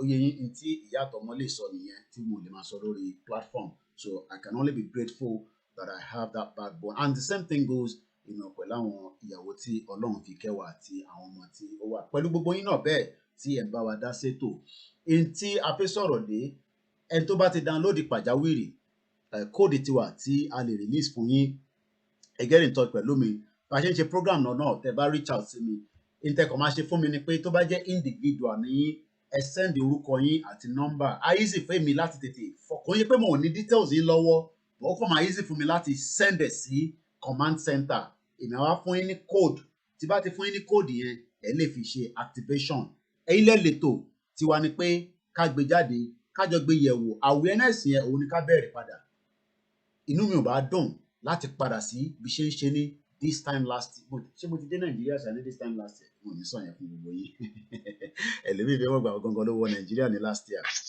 ẹja tún lọ sí ọ̀dọ̀ the next caller kí ló tí kò connect mọ́ speaker mi ẹ máa sọ̀rọ̀ lọ kí n fi pí ẹ̀ mọ́ speaker kó lè jáde dáadáa à ń gbọ́ yín o. Mr. Koiki ẹ kú iṣẹ́ o. Ẹ káàbọ̀ sórí ètò. Yes sir. Yes sir. Yeah, mo listen sí gbogbo àwọn kọ́là lórí ẹni tó pè lẹ́ẹ̀kan tó ń sọ pé kán gbádé fún bàbá wa ká ṣe gbá ká ṣàwò. Opinion tí wọ́n náà sọ yẹn náà is a good thing but ẹ jẹ́ ká fi play yẹn down for now. Gẹ́gẹ́ bí nǹkan tẹ́lẹ̀ náà sọ lẹ́ẹ̀kan yẹn pé bàbá ti jáde nínú ẹ̀ wọ́n ti mú bàbá jáde nínú ẹ̀mí. Kọ́kọ́ jáde kú ẹ̀mí. Physically ni bẹ́ẹ̀ni. That is what we pastor pray for him. Ẹ ṣé gan ni bàbá. Thank you sir. Àmọ̀ pé lágbára Ọlọ́run wọn máa jáde kú bẹ́ẹ̀ yẹn because títọ́ gbogbo kò sí kò ká. So gbogbo wọn dẹ̀ wọ́n máa push wọn jáde gẹ́gẹ́ bẹ́ẹ̀ ṣe sọ ní fún àwọn máa push wọn jáde pé ẹ wá máa lọ ẹ̀yà ayélujára tó máa ṣẹlẹ̀ fẹ́ẹ́ sọ nínú lágbára Ọlọ́run. So torí ojoojúmọ́ là ń ké pé Ọlọ́run rẹ̀ sí Ọlọ́run ò sí inú ìdí àbòsí. Ọlọ́run tá à ń sìn kò dá àwọn Nàìjíríà. Sọ́yà jẹ́ ọlábàwà ti jáde lójú wa ṣe làwọn bá pásítọ̀ nìkan náà sọ̀rọ̀ lónìí tó jẹ́ náà wọn pásítọ̀ one of the big pastor yẹn dé. Ó ní tí wọ́n bá kó gbogbo Nàìjíríà jáde kọ́kọ́ kó wọn jáde kó wọn wá síbi London àbí Amẹ́ríkà kọ́ lójọ́ kan. Padà sí Nàìjíríà láti máa bẹ̀rẹ̀ revolution. Wọ́n ní pásítọ̀ rẹ ti kó fà London ti gbìyànjú. Because I've been to South Africa. Mo ní South Africa bẹ́ẹ̀ nìkan lọ. Tọ́ba dé South Africa tọ́ba máa padà dé Nàìjíríà wọ́n máa jùkò fún everywhere ni pé no you can't continue like this. Ṣẹ́gẹ̀jẹ̀. So wọ́n láì pé ojú wọn ti dí wọn mọ nǹkan wọn but a máa gbàdúrà ni wọ́n máa sọ fún wọn náà ni. Ṣẹ́rí awareness tension yẹn òun gangan ni the major thing. Bàbá ṣe máa ṣe olùkẹ́yìn máa bá wa lé emphasis ẹ̀ má yẹ kọ́wọ́ yàn. Oríṣiríṣi ọ̀nkọ́ táwọn èèyàn sọ social media sí nǹkan là need. Need any story awareness ni gẹ́gẹ́ bí kọ́tẹ́ sọ wọ́n máa bẹ̀rẹ̀ campaign wọ́n sì ń ìṣòro ẹ̀sẹ̀ lóòótọ́ lè ṣe campaign bó ṣe ń ṣe tẹ́lẹ̀ rẹpẹtẹ ẹ má yẹ kí ìpàrọ̀ tó ẹ̀jẹ̀ yẹ ò lè wá pọ̀ because àwọn kan sá àwọn kan bẹ̀rù ọmọ tó lè ṣẹlẹ̀ but having said that but káwa máa ṣe awareness wa àwọn báwo ẹni kan sọ̀rọ̀ lánàá àbíkẹta one of the pastor Naija náà ni pé báwo ni ìkànnì kan wọ́n mọ̀ pé mo mọ̀ pé o sì fún lẹ́yìn Yorùbá nation ó ní báwo mo ṣe mọ̀ pé o sì fún Yorùbá nation only because I am for Yorùbá nation. Ó ní ẹni tí ó bá rẹ̀ sí fífún Yorùbá nation ló kì í bá wọn bẹ́ẹ̀ para out because wọ́n Nàìjíríà ó ní Ọlọ́run lè jẹ́ kí wọ́n Nàìjíríà ẹ̀ ń ta ẹjọ́ kan. Ó ní kí ni mo sọ yìí ó ní gbogbo ọlọ́run wọn sọ́fà. Ó ní bí mo ṣe bá mi sọ̀rọ̀ ó ní 30,000 àwọn sọ lówó lọ́wọ́ every month iná tọ̀ dẹ̀ wá mo ní that is Nigeria boy. Mo ní you need Yorùbá nation pé kúrò náà wọn pé pastor ni ajé máa ṣe evangelism nígbà tó wà Naija ni you can still talk to people ó ní òótọ́ lòun sọ ó ní mo rẹ̀ sọ ó máa jíṣẹ́ yẹn fún èèyàn ó ní bọ̀ tí bá ní anything tó jẹ́ information kọ̀ọ̀kan kí n máa forward ẹ̀ sóhun ẹjọ́ mi mọ̀ tá bá sọ̀rọ̀ tó tẹ́ bá ní anything bóyá àwọn ọ̀rọ̀ tí àwọn bàbá sọ bàbá Akíntóyè sọ àwọn ọ̀rọ̀ tí wọ́n ṣe sọ pé ó lè ti máa tí àwọn èèyàn ọ̀pọ̀ ilé forward ẹ̀ sí ni kí n forward ẹ̀ sí ní kí n máa send ẹ̀ sí ní ìdílé máa ṣiṣẹ́ lórí ẹ̀ kí wọ́n gbogbo nǹkan tá a ní ìdí ẹ̀ ká máa pè yàn lójoojúmọ́ ká máa báwọn èèyàn sọ̀rọ̀ pé báwo ni Yorùbá nation ká lè máa sọ benefit tó wà bẹ́ẹ̀ bọ̀ so many people mọ benefit tó wà bẹ́ẹ̀ àwọn táwọn lamẹ́ríkà ń bí àwọn owó tó ń fún wa àwọn akọ̀wé pàṣẹ àwọn ni wọn bí wá síbi ẹgẹ́tì ẹ̀ bọ̀ àbílẹ̀ bẹ́tọ̀ wà ní wọn fún wa ẹgẹ́tì ẹ̀ bẹ́yẹn so wọ́n máa tún bẹ̀rẹ̀ sí fi abáyé tax nísìn wọ́n máa tún kó fún wa rẹpẹtẹ abalẹ̀ hospital ọ̀fẹ́ ni máa ṣe gbogbo ọ̀fẹ́ ni so gbogbo nǹkan yẹn àwọn ohun ọ̀fẹ́ wọn wà ní òkùnkùn àwọn tó wà Naija yẹn pásítọ̀ yẹn sọ pé wọ́n bìlí pé nǹkan táwọn ń fi ó nọ́mà báwọn mọ̀ pé yà ń jẹ wọn so many people don't know that they are suffering but God will help us so Mr. Koikimedia ẹ bá wa lé emphasis lórí ọ̀rọ̀ àwa nẹ́ẹ̀sì nǹkan tá a bá máa ṣe lọ́wọ́ kí lè support ṣé sí ẹ sà ẹ ṣé gan ni gbogbo ẹ̀yin alàgbà tí Ọlọ́run fi kẹ́ wa wọ́n ní òwe bí òwe báyìí Ọlọ́run máa kẹ́ṣẹ́ wọ́n ní ọmọdé ò lè mọ ẹ̀kọ́ jẹ kó má ra lọ́wọ́ lóòtítọ́ there must have been a lot of people that were upset with the platform for whatever reason but tá bá mú yẹn tá bá sì ń fi yẹn sọ́kàn pé torí àwọn kan báyìí mo ní ṣe nǹkan báyìí ó máa fà wá sẹ́yìn díẹ̀ gbogbo ẹni tí ẹ ti ń fẹ́ kóòdù yẹn bí ṣe sọ bẹ́ẹ̀ bá ti ń sẹ́ndì orúkọ yín àti nọ́mbà ó máa jẹ́ kó ràn mí lọ́wọ́ so that ẹ fi yẹn ránṣẹ́ èmi àwọn á fi kóòdù yẹn náà máa fi tẹ̀lé yín màá dẹ̀ ṣàlàyé bí kóòdù yẹn bí apps yẹn ṣe ń work tí gbogbo wa bá darapọ̀ mọ́ it will save a lot of lives as well. Let's go to South Africa. Ẹjọ́ ẹ bá ti ń pè ẹ bá máa ṣe ní kíákíá ká lè láǹfààní àwọn èèyàn púpọ̀ tó máa dá sétò. Ẹ káàbọ̀ sórí ètò. bẹ́ẹ̀ ni mò ń kí bàbá wa Casmo Media gbogbo media tó wà nílé ẹ support wọn ẹ pè wọ́n ẹ fún wọn ní gbogbo materials tó need ní last year èmi ni mo mọ bá ṣe ń push materials yẹn jáde ẹ jẹ́ ká jẹ́ pé yẹn ló máa jẹ́ the content issue on the ground ìyàwó ọba sá lọ ìyàwó ọba jẹ pìlà kò jẹ kábó ìyẹn ọkàn wá nísìn awareness lórí ọ̀rọ̀ Yorùbá nation òun ni platform tí wàá wà fún and that is what we want to focus on ẹgbọn sókè alàgbà láti South Africa. ok ẹ kú ètò sá ṣe rí nǹkan tẹ́mi kàn fẹ́ sọ ni pé mo ti ń ro kinní yẹn náà ṣé a lè lo power kí wọ́n ti ń pè WhatsApp ni láti fi ṣe awareness àwọn ìyá wa tí ó wà nílé gbogbo wọn ká máa fi voice note náà ká máa send it sáwọn èèyàn káwọn èèyàn máa distribute it it's part of awareness náà. ṣe rí báwọn ìyá tó lọ bá ní ẹ̀rí àwọn ìyá tó lọ bá lọ́jà yẹn ẹ ṣàjọwọ́ fídíò yẹn tán nísìn táwọn ẹ pè pé gbogbo àwọn ìyá yẹn wọ́n ní voice note a ní kọ́ lọ bá wọn kọ́ bá wọn sọ̀rọ̀ kọ́ lè gbọ́ dáadáa yes voice note yẹn náà ń ṣiṣẹ́. no èmi sọ pé as addition because ṣe rí each household kọ̀ọ̀kan ó dàbí ìgbà tí ẹ pé pásọ̀ àwọn medium táwọn pásọ̀ máa ń lò àwọn pásọ̀ náà máa ń lo miss yẹn wọ́n máa ṣe voice note àdúrà kan àbí ọ̀rọ̀ kan ọ̀rọ̀ yẹn dẹ̀ máa dé everywhere all over the world. ṣe ẹ bá ṣẹyàn all over the world àwọn èèyàn dẹ̀ máa gbọ́ àwọn tàbí táwọn pé pásọ̀ yẹn ṣe program yẹn á máa gbọ́ bíbá yìí so ẹ jẹ́ káwọn náà ká fọ́ọ̀mù habit láti lo power of WhatsApp yẹn náà láti máa fi ṣe voice note as part of our awareness láti máa fi distribute ọ̀rọ̀. ó dàbí irú ọ̀rọ̀ tí bá lára àwọn ìlànà ọmọ Oòduà yẹn tó máa ń sọ nípa pé bí àwọn Haúsá bọ́ ṣe ń yàn wá jẹ bọ́ ṣe gba owó nílẹ̀ Yorùbá bọ́ ṣe ń pín nílẹ̀ Haúsá irú àwọn ọ̀rọ̀ bẹ́ẹ̀ yẹn náà ó yẹ ká lè jẹ́ kó jáde through WhatsApp so that a lè dé each household ṣe understand and another thing tí mo tún fẹ́ sọ ni pé each person náà a gbọ́dọ̀ gbé kínní sórí because ó kàn wá ó kàn everybody ni ọjọ́ ọ̀la wa là ń ṣe èní ọ̀rọ̀ gbogbo nǹkan tá à ń ṣe yìí gbogbo ọ̀rọ̀ ìjà tá à ń jà ń ṣe ní rárá fún ọjọ́ ọ̀la fún àwọn títí àwọn ọmọ tó ń bọ̀ ní ọjọ́ ọ̀la tá a máa bí àwọn là ń ṣe gbogbo kíní ilẹ̀ fún so kí each person náà ẹni tó níyàwó nílé àbí tó yẹ kó wà ní ìrìn àjò tó níyàwó sílé àbí tó lọ́kọ sílé àbí tó nọmọ sílé tó lẹ́gbọ̀n sílé tó nàbúrò sílé kó máa bá each person náà sọ̀rọ̀ kó máa sọ fún wọn wípé Nàìjíríà kò ṣiṣẹ́ Nàìjíríà lè ṣiṣẹ́ Nàìjíríà ò dáa kó máa jẹ́ kí iye àwọn èèyàn náà ṣí so that gbogbo èèyàn tó wà nínú fámìlì kọ̀ọ̀kan nílẹ̀ Yorùbá ká máa bára wa sọ̀rọ̀ kí each family kó mọ̀ wípé this is why we want to leave Nigeria and we must leave Nigeria because of so reason ṣe understand so gbogbo kíní yẹn náà kí ká wà encourage láti máa ṣe ká má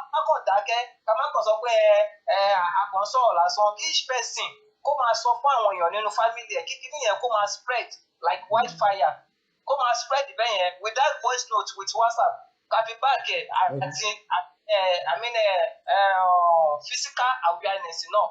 Ẹ ṣé gan ni all right ẹ ṣé gan ni thanks very much let me come back to my quick call ẹ jẹ́ kí n tún ṣe analysis there okay this is a direct okay mo ń bọ̀ gbogbo ẹni tí ẹ ń send fún code tí bá ti rí gbogbo ìgbé mi náà ṣe béèrè nọ́mbà yín èmi á activate látọ̀dọ̀ mi ẹni tí bá fún ní code yẹn not literally that same code lẹ máa fún the next person o ẹ má fún anybody ní that same code tèmi bá send sí yín code tẹ́yìn máa release fún the next person ó wà lórí profile yín orí profile ẹ máa lọ láti orí profile ẹ ti máa generate code ti yín èyí tèmi fún yín ẹ jẹ́ n padà sórí because explanation wà very very important orí pàjáwìrì mo fẹ́ wá yà ṣẹ́rí tí bá ti fún yín ní code nísìn tẹ́ bá wo orí screenshot yìí ẹ rí pé ní towards the right hand side èyí tó jẹ́ number 3 tẹ́ bá click lórí profile after tí bá ti activate yín which I believe some people have already sent a referral okay èèyàn kan tó send a referral nísìn àti accept mọ̀ ń bọ̀ yín tẹ́ ń pè wá gbogbo yín náà la máa dá lóhùn láìpẹ́ ẹ ṣe sùúrù tí bá ti fún yín ní code yẹn right? So code tí bá fún yín òun kọ́ lẹ máa fún the next person ẹni tó ń pè ṣe sùúrù fún 30 seconds 1 minute sir please just 1 minute don't end the call. So code yẹn lẹ máa code tẹ bá máa fún ẹlòmíì inú profile yín lẹ ti máa lọ mú code yẹn jáde tẹ bá ti click lórí profile ó máa sọ fún yín pé báwo ló ṣe máa gbé jáde ó máa ní referral code ẹ ti rí níbẹ̀ ó ń pè ní referral identity code yẹn lẹ máa fún the next person ẹ̀yin lèmi mọ̀ because ẹ̀yin lèmi ní relationship pẹ̀lú based on bí a ti ń sọ̀rọ̀ tẹ́lẹ̀ mo ṣe fún yín ní code ẹni tí ì bá mọ̀ tẹ́lẹ̀ it might be difficult because that means pé à ní contact tẹ́lẹ̀ I cannot just give anybody àwọn tí bá mọ̀ ni máa fún so tí bá ti fún ẹ̀yin ní code yẹn ẹni tẹ́yin mọ̀ lẹ́yìn náà máa fún ní code and it works like that. I'll explain more better. We have a caller on the line. Emma Binet, don't put direct to South Africa. You can try it again, but we have a new caller on the line. Go ahead, sir. Hello. Yeah, Mr. Koiki, mo really enjoy the program. Check what. I'm going, sir.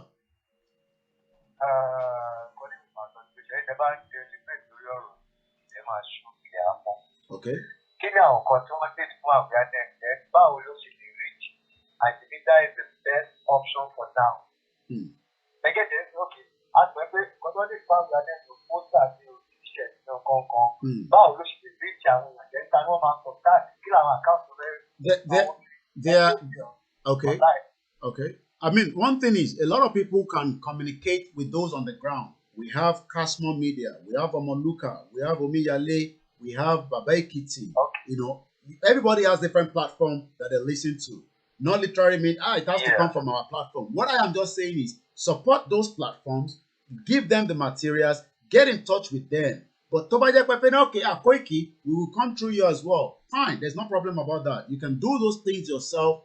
Let us know. We have things on the ground. Tomawa Pike. Sherry, the advantage Nigeria, and it all America, Mama now, Koiki, and that was what we were getting then. At the time, you know, our printer and all that. I mean, it's easy to say that because everybody are doing so many things. And some people were sending money and were using that money for that purpose. And when they send the what they will do is they will make that product.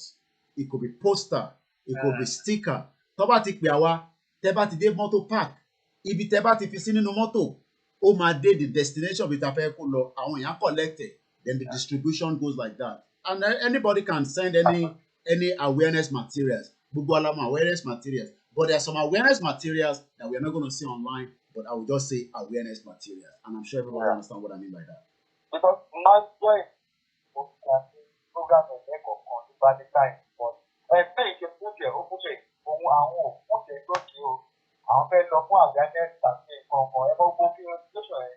So tẹ́yìn náà bá ṣe reach orí adébúgbé lórí program tó bá ti dìbò ẹjọ́ra aṣọ ìgbà òbí the best.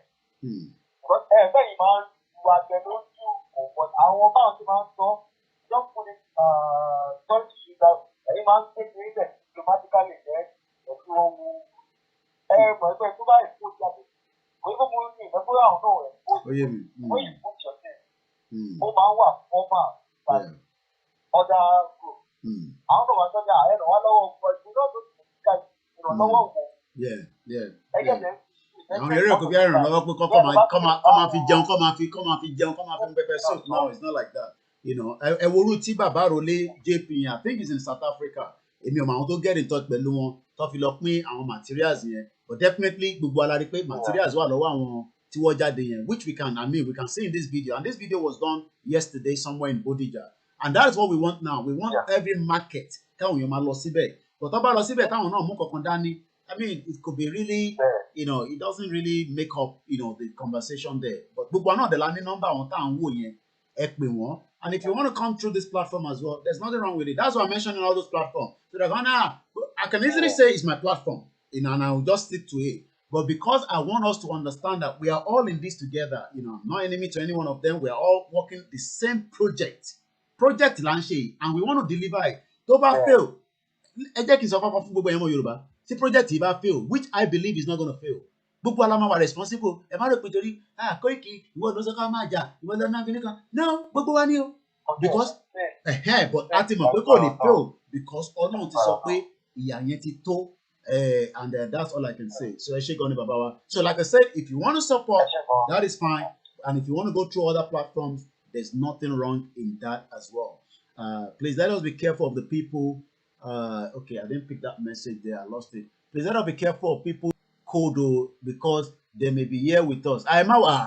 What in my number one, let me give you the total number of people on my contact. Roughly, and I'm not joking, I have nothing less than 9,000 people on this phone.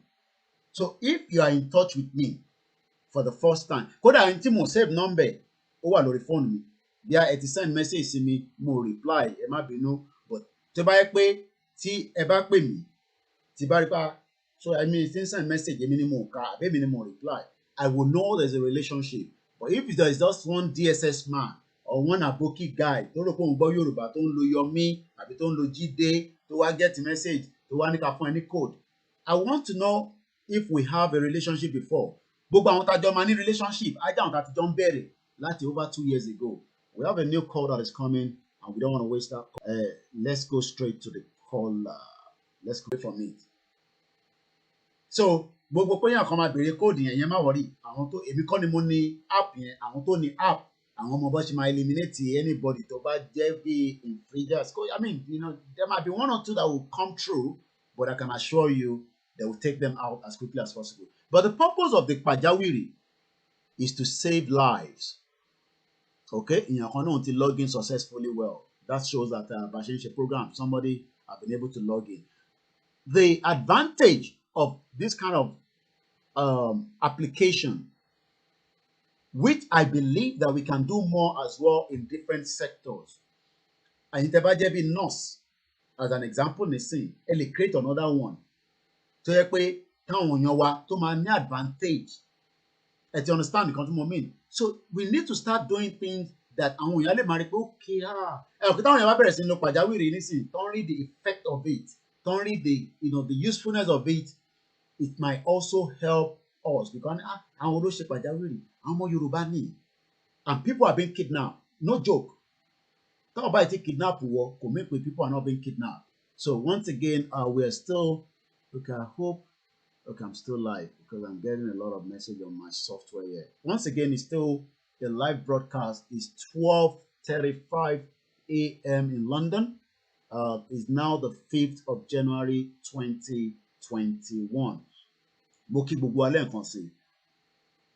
Everybody have saw that video of the governor of Lagos State. That was the same thing that happened when Chief Sunday Igboho's house was attacked. Or your state governor says he was not aware. Should Yoruba people be concerned that ìgbésẹ̀ táwọn mala ń gbé lórí àwọn governors wa, even though àwọn governors wa, they are part of the system? Should we be concerned at all? Yes, ẹ tó bá níyàwó àti àwọn ọmọ nílé, ẹ má lo code tí bá fún yín, ẹ̀yin ni kẹ́ lọ lo code lórí profile kẹ́ send yẹn sí wọn. 1:33 a.m. in location 9 at Oyo State. Thank you very much.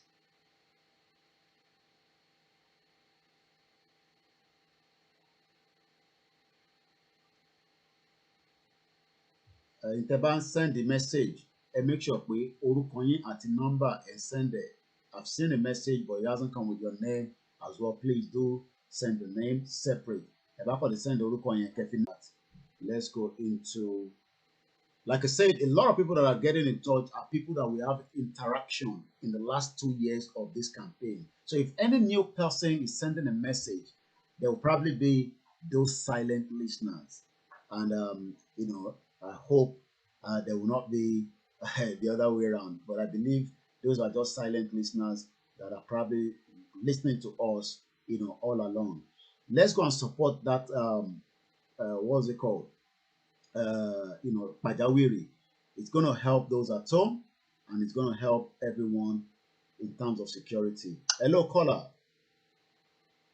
Hello, Mr. Koiki. Ẹ káàbọ̀ sórí ètò ìyá wa. Ṣàlàáfíà lẹ́wà, a kú ọdún tuntun.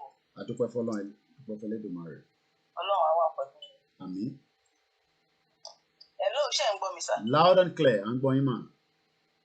Ibi tí ẹ ti rí pé ẹranko oní gbogbo àwọn tá a pè ní aṣíwájú Yorùbá except for bàbá Bánjí àti bàbá olóyè Sunday Igboho ṣá. Báwo ni èèyàn ṣe lè jẹ́ gọ́vnọ̀ ní state tí ò dẹ̀ mọ nǹkan tó ń ṣẹlẹ̀ ní state yìí? Okay.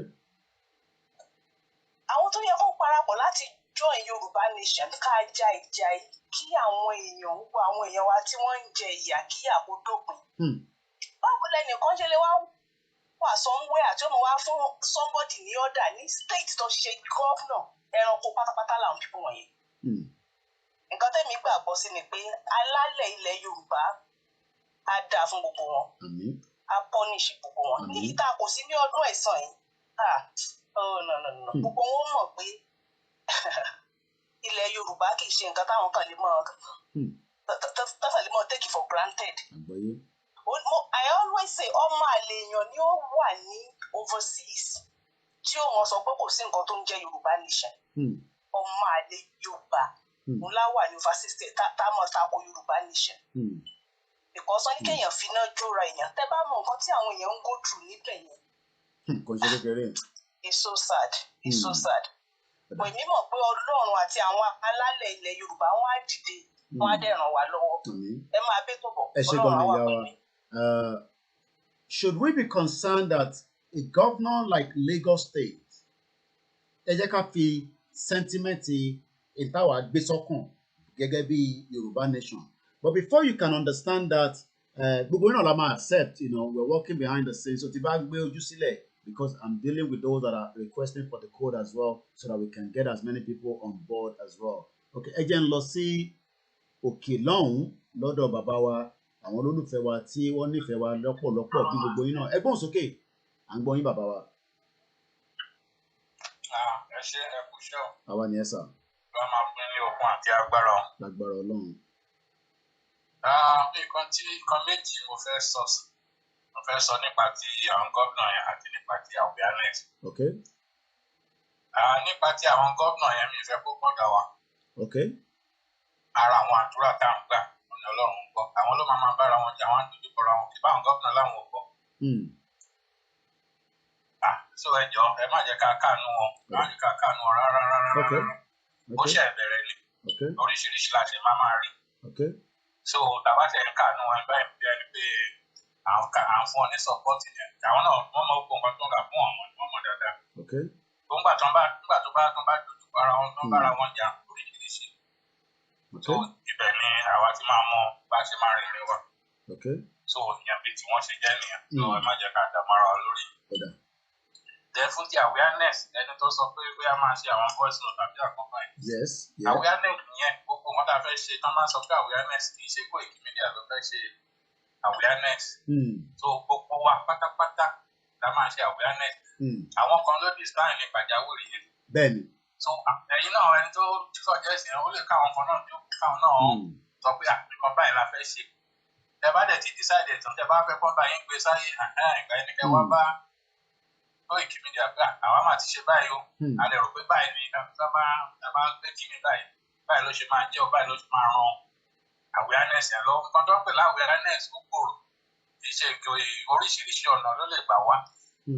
Ìpàjáwìrì ara awareness náà ni. So ó ti jẹ́ pé ó máa fún àwọn èèyàn wa máa jẹ́ kí wọ́n lè máa yọ nínú àwọn ewu. Bákan náà awareness náà ló jẹ́ so oríṣiríṣi ọ̀nà tí gbogbo wa bá mọ̀ gbogbo ọgbọ́n wá fún wa.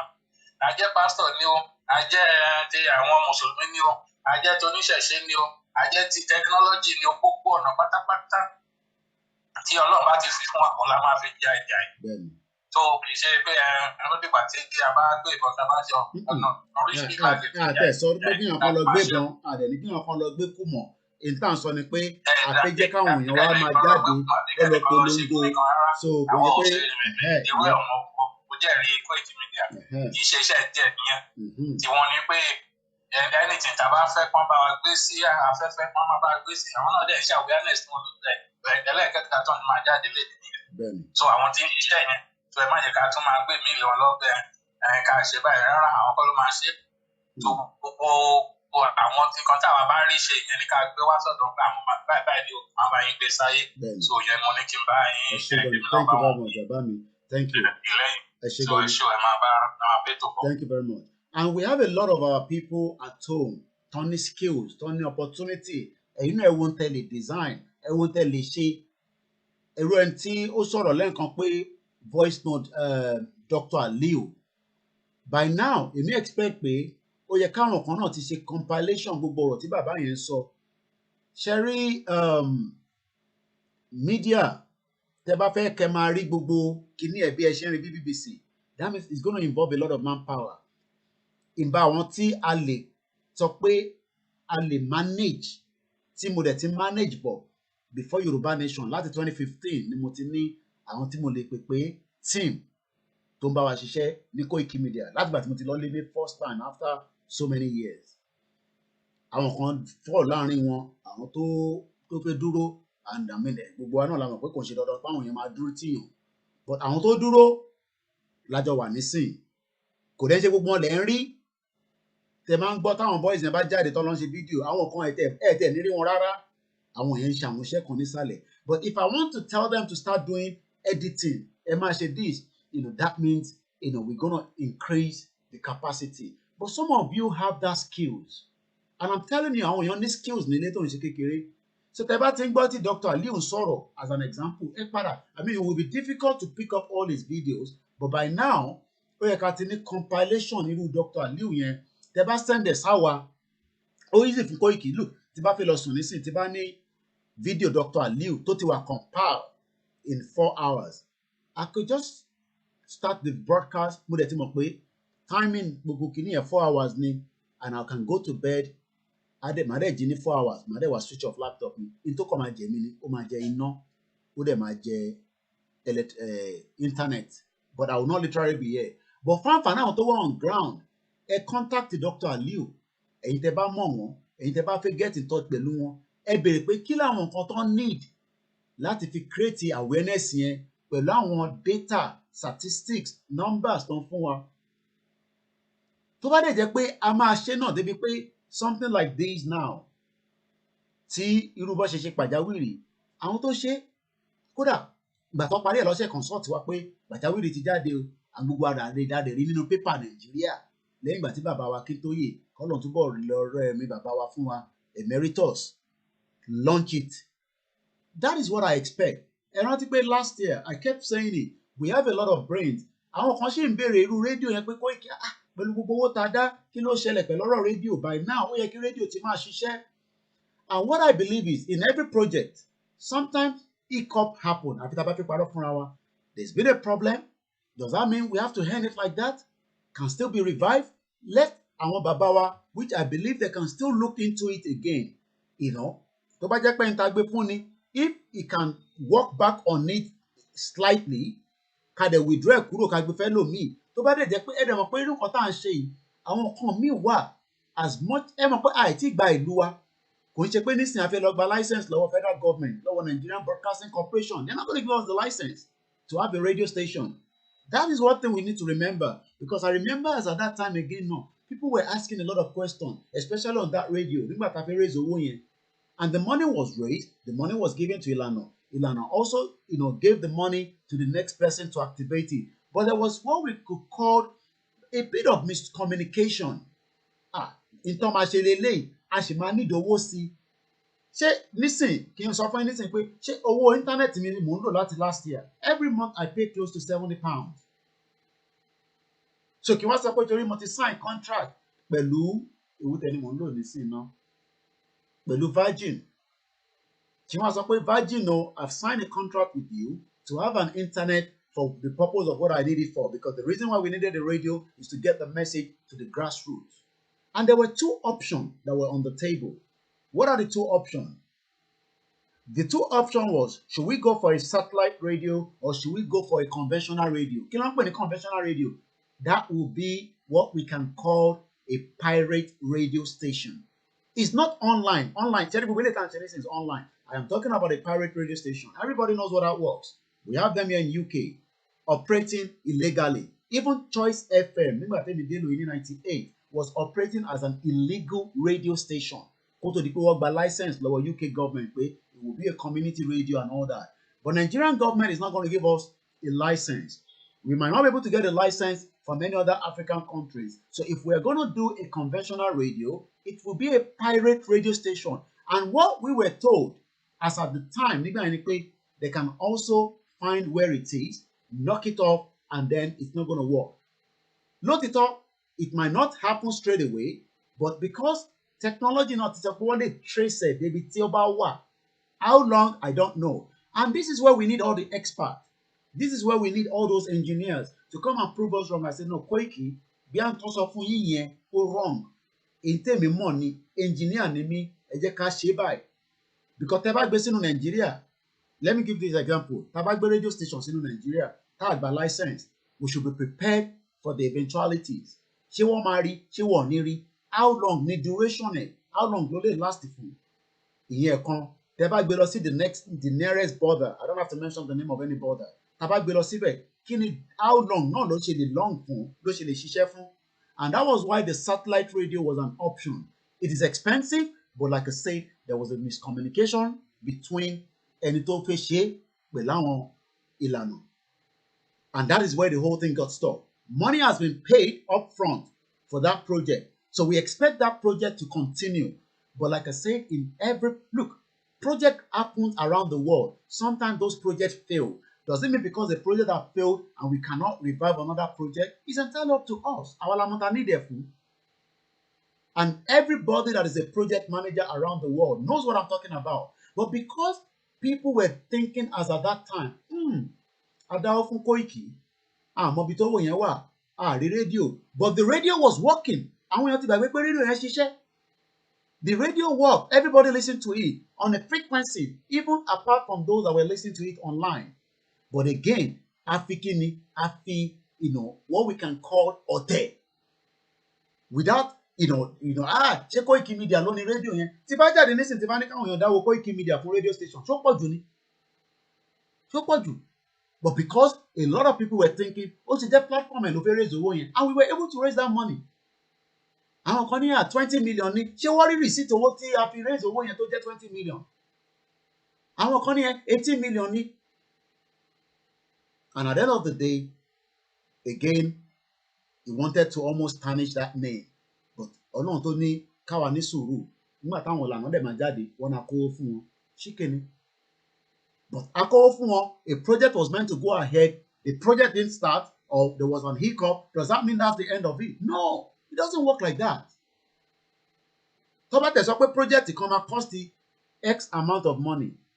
Tá dẹ̀ bẹ̀rẹ̀ project yẹn, tó dẹ̀ di ìfọ́ pé that project need extra money. Tá dẹ̀ mọ purpose táwa fẹ́ ṣe rí, tá fẹ́ ṣe project yẹn fún, ṣá máa abandon ẹni. But because those that did not understand all these things, and the reason why the satellite radio will have been an advantage is the satellite radio will have gone on the short wave. So to the time kan àkọ́tí ni ṣọ́ máa lè gbọ́ lórí short wave, sáwọn ìyá wa ní rédíò orí FM ló dá. All that again, they quickly knock it off. So gbogbo kìíní àwa ń gbé mọ́ra. It pains because èmi lèmi jáde kí wọ́n raise owó. But at the end of the day, because as at that time, fẹ́ declare fáwọn èèyàn pé ìlànà gan ni akówó yẹn fún, ìlànà là ń ṣe kinní kan fún. Which, I mean, now it's easy for us to say that because it's already in the public domain.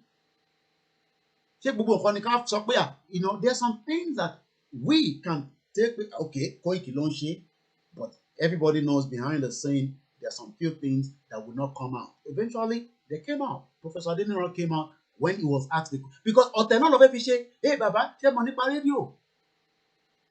Ọ̀tẹ̀ lọ fẹ́ fi ṣe, bàbá rẹ̀ sọ pé mo kówó fún wọn, which ìwé mi ní evidence, ebi kò ìkìlẹ̀ evidence. Gbogbo àwọn tó dẹ̀ dáwó la fún ní receipt, yàtọ̀ sọ́dọ̀ àpò pé kí lọ́dẹ̀ mi receipt, a share screenshot pẹ̀lú pé ẹ fún wa lówó lóòótọ́, a dẹ̀ kọ́ gbogbo ẹ̀ síta. But gbogbo ìyẹn ń ṣe ọ̀rọ̀ èsì, because ibi táwọn lọ làwọn fẹ́ focus. But the question is, kí ló dé? And nígbà yìí mo dẹ̀ sọ ẹni tó bá lọ gbọ́ broadcast yẹn, ṣé rédíò kan la nídìí? Ṣé rédíò kan ló ń ṣiṣẹ́ ní Nàìjíríà? Ó ṣe jẹ́ èyí tí Koiki fẹ́ ṣe yẹn ni ẹ fẹ́ ranjú mọ́, lẹ fẹ́ fà wálẹ̀. I said it, let every platform go and demand people to support them for. Ṣé radio station kan ló wà ní UK? Ṣé radio station kan ló wà ní America? ní New York tẹ́yìn gbé ṣé radio station kan ni, ní Ọ̀ṣun state ṣé radio station kan ló wà níbẹ̀, ní Lagos state ṣé radio station, ó ṣe jẹ́ èyí tí Koiki fẹ́ ṣe yẹn gangan lẹ fẹ́ fà wálẹ̀, ó ṣe jẹ́ èyí tí Koiki fẹ́ ṣe lẹ fẹ́ fà wálẹ̀. And eventually, look at where we are now. A radio station that was going into test transmission of one frequency. In thought it should be because one frequency. But because I want to lose it, boom, at the end of the day, it got stuck. And look at where we are now. Okay, a bit hero after anything. At a put in anything. Báwo ló ṣe máa develop sí àwọn tó ṣe app máa sọ fún wa pé okay, let us have more extra fund, I increase the interma máa ṣe lé lórí, ó ṣe máa work ni. The radio station was working, confirmed on frequency, not online. Ọ̀tọ̀lẹ́ndẹ̀ ń gbọ́ ní online. I'm talking about frequency. Kò ń ṣe mẹ́ta, kò ń ṣe mẹ́rin, láti lọ ṣe test running on a short wave. Kí ló dé tí Voice of àwọn other big platform yẹn, kí ló dé tí wọ́n ṣe ń ṣiṣẹ́? Owó ni tá ń ṣe yìí náà. But at the end of the day, they just wanted to put us down. Last year was a very difficult year on our platform, Badukwe for long. And some are still even convinced. Yeah, problem tí ní ẹ̀ kò ń ṣe problem tèmi, èmi nìkan fọ́nà ọmọ Yorùbá. Ẹgbọ́n sókè bàbá wa. Mr. Koiki, ẹ kú iṣẹ́ ìlú. Àwọn ènìyàn sàn. Nǹkan tó wà bẹ́ẹ̀ ni pé àdéjẹ́ kó sú wa. Àádẹ́ wa dúró pé lórí new farm law tí gbogbo wa ní láàrin ara wa ń sìn. Ṣé gbogbo ohun tó ṣẹlẹ̀ lágbàgbà yìí náà? Ẹ̀ tó bá dojú ló máa rùn wọ́n fi wò. Àbí ló ń bá wa jà gbà ìdíra wa ọ̀dẹ̀ lè jíra wa. Àwọn tó dẹ̀ ṣiṣẹ́ débẹ̀. Ṣé pé àwa kan pariwo pé kíní yìí ò ṣojú lásán kò ṣojú lásán. Adúlá dúpẹ́ lọ́wọ́ náà. Gbogbo ètò kò mẹ́.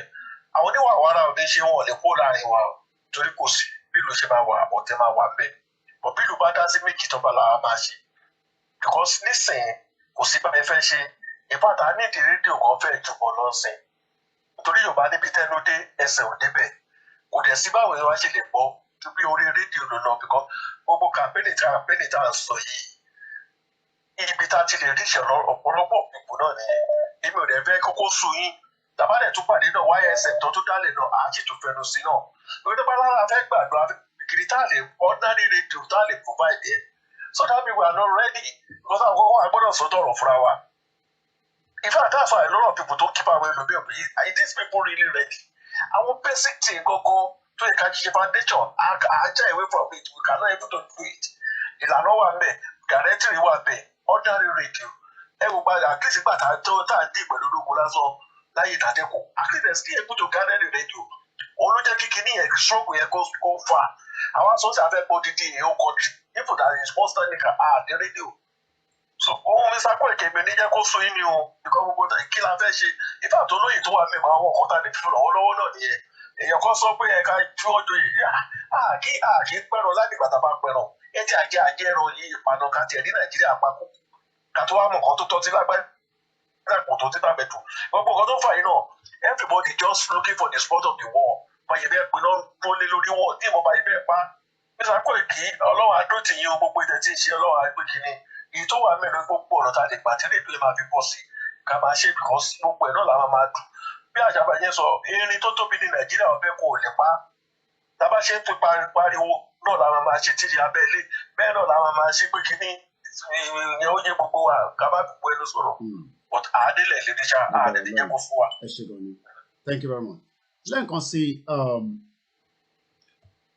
ẹ̀yin tí ẹ bá lè review. In everything we can always review. Review not in part of intention, moving forward. Not because we are hungry or anything. And review ni. I'm not share our mistake ni kankan. But Emma to repair.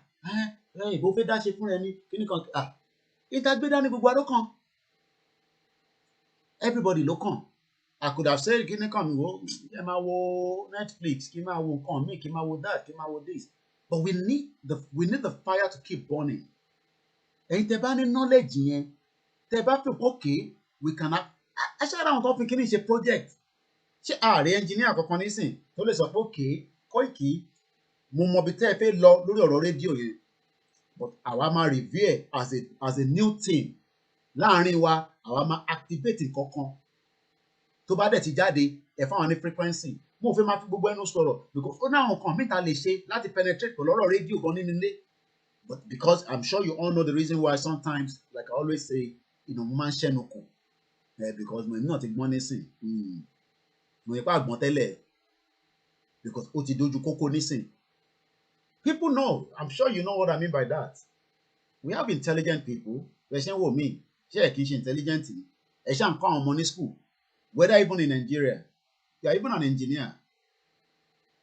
So ṣé wá jẹ́ ọ̀rọ̀ rédíò yẹn ló máa. But because the focus then was, àlàyé last year Tasopa Fẹ́ raise 100 million.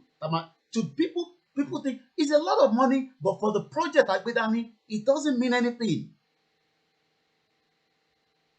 Àfi tó bá yẹ pé ní là ń ṣe, tó bá dẹ̀ pé ní là ń ṣe ni, but that's fine. We will be here, amash analysis, left and right, amash analysis, amash this.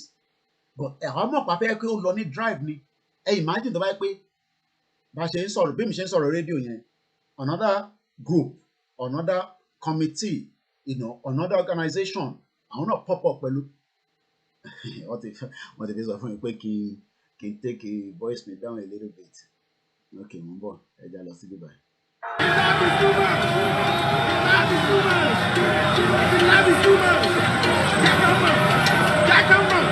Let's go. For the island of black, navy blue check. Jackamo.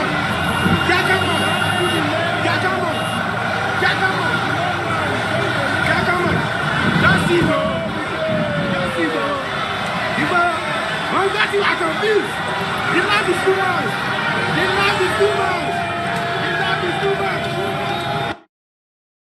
So we need to take a voice down a little bit. Actually, we're looking at how to move now. We're not upset with anybody. We're not angry with any platforms. All we are saying is we're reviewing everything so that we can deliver the message to our people.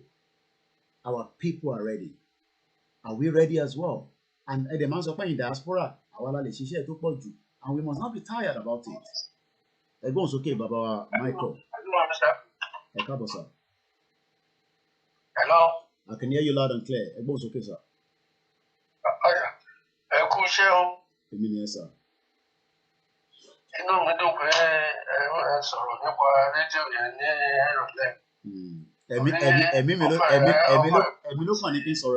Sometimes I don't want to do that, but sometimes the spirit talks. Yeah. Problem group. I can imagine.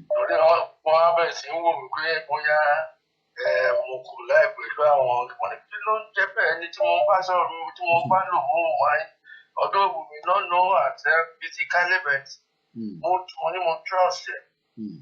But believe, but thank God everything is clean and clear. I want to watch this.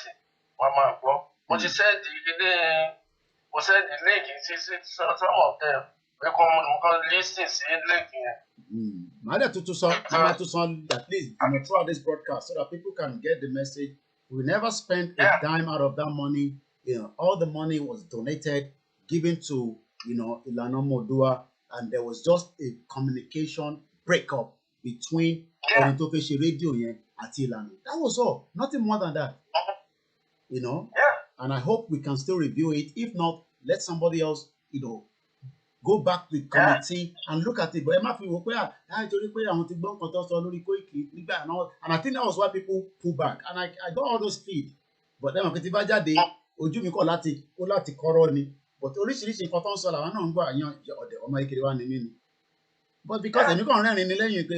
of the day, we came out with a good intention.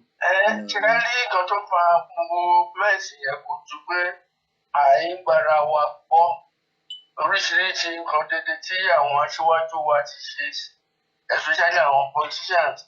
So kò jẹ́ kí anything tẹ́yàn bá ṣe, kò jẹ́ kó lè máa believe pé the right thing lẹ́nu yẹn ń ṣe. Nǹkan tó ń fà á nìyẹn. And again, another thing that professor Odiloro àwọn ilé tó ń ṣẹlẹ̀ nísìnyí nípa taking illegal something. Very so. Now, inú mi tó ń gbà tí mo ń gbọ́ ilé ẹgbẹ́ yes. Bí wọ́n ṣe kóra wọn wá láti Àbújá. Tó lè jẹ́ pé Lagos State kìnìtàn ọmọ nípa ẹ̀kan tó wá fún. Nígbà tí mo ń gbọ́ news yẹn náà, àwọn sọ fact pé yes. Nǹkan tó yé torí ariwo tí ó ti ń pa láti dọ̀ èmi náà ló máa ń sọ kí ni pé gbogbo kíní wọ̀nyí nígbà tó bá yá ayé gbogbo àwọn òbèrè wọ̀nyí. Now, ó yẹ tó bá jẹ́ pé and that you don't have any business being in my state right now. Báwo náà ṣe ní nǹkan tí máa ṣẹlẹ̀ ní state yìí tẹ́ ẹ̀ ní mọ́ pa ẹ̀ tó jẹ́ pé gómìnà ti máa wọ́n pé náà ti máa wá. It's not done anywhere. But nísìnyí ó dàbẹ̀ pé yes ó ti ń ṣẹlẹ̀ sí wọn. Gbogbo àwọn nǹkan wọ̀nyí ọlọ́run lè dùn àjẹkùdù wọn máa jáde so that àwọn náà máa mọ ibi tó ń wait sí. Òní witness gbogbo leaders ìjọba gbogbo everyone one of them tó ní ìdíwà tó ti ba gbogbo ayé òde. Mo ló ń ṣẹlẹ̀ díẹ̀díẹ̀. Well, we just have to carry on. Thank you very much. Yeah. And and if we have offended anybody, last year, I would say we are sorry. We are not perfect. I mean, if we're not perfect, it may be because one reason or the other, you are probably upset, you're angry. We can only say we are sorry. We apologize. I mean, human being. I mean, I was doing everything with good intention, and I'm still doing that with good intention because I believe our people must be free, and that is why I went in full scale.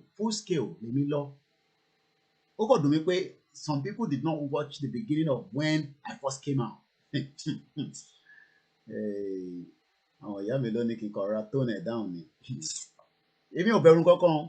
I say it all the time. But our money be of him boasting a couple, welcome to the program, yeah. A mute background. Am I a code delay? Yeah, I can hear you, but mute the one at the background, you can just watch the screen. I guess you can still remember me from about last year and a year. I didn't call her name. Okay, because I didn't save the numbers, so I wouldn't know, but go ahead. Sometimes you tell me that when I want to send a private message that you always text you. Okay. That we remember, you remember that we discovered and I told you that I want to shit now when over here. You understand? Now inside I do that job. Yeah.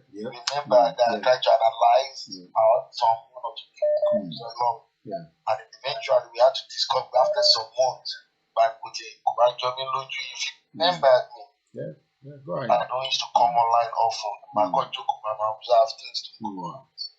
Okay, let me go back to security wise. Now, what I will tell you is that, boss, what we want to actualize. Mute the background completely down. I can still get the feed so that we can hear you. I can still hear the feed. Okay, what I want to tell you now about this issue of media, radio communication. Do you see how the Biafra actualized? They captured the military security agency unaware. What's in plan where if you observe it, the military now cannot penetrate Biafra on 50-50 global. Or they saw it where military are even scared of stepping in some place. If you see their CCTV, what's in plan? I want technology to be condemned with tell me to have a paragon, what's in fact daddy. You understand? People don't know. It's not about the local, both locally and international wise. No plush teamwork. It's not all about where Igbo go. Igbo could go wisely. Today, many things will be revealed about the country. But if we're talking about this, our radio communication quality dashing, let me tell you the facts. Yoruba ló máa dalẹ̀ wa. Yorùbá ló máa tà wá jáde ibi tí source kìíní ti bẹ̀rẹ̀. I'm telling you, trust me, I beat my chest to tell you. We have a big mouth. Never go for any go home solo jagba. Bros, and if you see where I'm going to, ẹ jókòó ẹ ń teamwork ẹ ń tẹwà ẹgbẹ́ ẹ tẹ̀ ń bá ẹ ń ṣe ìkọ̀ ẹ náà before you come to a media you have a group about to ẹgbẹ́ yes ẹ gbà try to get external body try to get our thoughts cool people you know what I'm saying now. Well, that's why and that's why I'm touching on the radio like now tonight, because I know we have people that will probably have been upset, but they can still come back and say, Koiki, okay, I won't wait now that you've come, and I hope they'll get in touch with us, and then we can review things, and then this thing doesn't take long. Boom, boom, boom, boom, boom. Amadu káàkiri gbogbo Nàìjíríà ni. Anything this media is not cool to ọmọ tó bá wà bíbá ẹ tó kọ́ kínní ẹ bíbá ẹ IT student kò cost there. I don't think it cost a month. I put everything in place. End of buy IT ní bíbá ẹ kò take up to a month tó máa link in more radio ó máa tap in more you know what I'm saying. I'm not going into too much details there. I understand that. So sorry I jẹ́ kí wá lẹ̀ so I just small to mama wá online but ó dùn mí gan ó yẹ ta ìgbọ́n ẹni tó wà lára àròṣì bàbá rẹ̀ pa ó dùn mí gan but gbogbo wọn lọ́tí náà ṣe bí ẹ̀sìn ló ti ń tẹ̀lé ọba Ifẹ̀ lọ wọn ní Ifẹ̀ tó bó ṣe yẹ àtẹ̀nídìí ẹ má wọrí nípa yẹn fi gbogbo yẹn sílẹ̀ ká má bẹ̀ go into that. Ká má go into that. We are not here to knock off any ọba or anything. Our job here is to create awareness for our people, let our people get the message 24/7, in any way that we can do it. Anyway, especially visibility. Let me see if I can go to Imo State, where we have one of our brothers that listen to us in Imo State. It's almost 2 a.m. in local time in Nigeria, and we're here 1 o'clock. The time zone will be different around the world. Bones, okay, all the way from Imo State, my brother. Okay, sir. I'm going here. Go ahead. Yeah, kó tó sá o. Ètò ni ẹ sàn. Ọlọ́run máa dúró tì yín o. Òun yóò ní há o. Gbogbo ètò yín ni mò ń bá fọ́lò o. Ọlọ́run wà pẹ̀lú yín o. Ọlọ́run máa fún yín ṣe mo ní kí n rẹ kó ṣẹ́ẹ̀lú ẹ kó takuntakun o. Ọlọ́run wà pẹ̀lú yín àbọ̀ lóun ní kó lórí yín o. Mo ní kí n o. Thank you very much. Thank you. And I can only appreciate every one of us that are all want the best. Ẹ jẹ́ ká lọ gbọ́ fídíò the governor of Lagos State before we go into more calls. This copyright, eléyìí clear dáadáa ju tí mo kọ́kọ́ rí lọ, but this copyright to Channels Television because ibi tí camera yẹn ti pick ẹ̀ ó yàtọ̀ sí ti mo rí. Mo ń bọ̀ ní tí ẹ̀ ń pè láti South Africa. Ẹ jẹ́ ká sáré gbọ́ fídíò yìí all together. Call your superior in Abuja and tell them that the governor is here and I'm the chief security officer and that you don't have any business being in my state right now and that I want you to disengage forthwith from here. Thank you very much, sir. Your Excellency, sir. I'm not here on my own orders. That's why I'm asking you to make a phone call and tell them, your superior, that I'm here standing in front of you. Make that phone call. Thank you, sir. I'm here on instruction of this Special Police to the AGF, sir. And that is why I'm here. I'm too small or too low to call them. Your Excellency, sir, with due respect, sir, you can call them directly, sir. So that they will ask us to leave. So Inspector General Police asked you to come.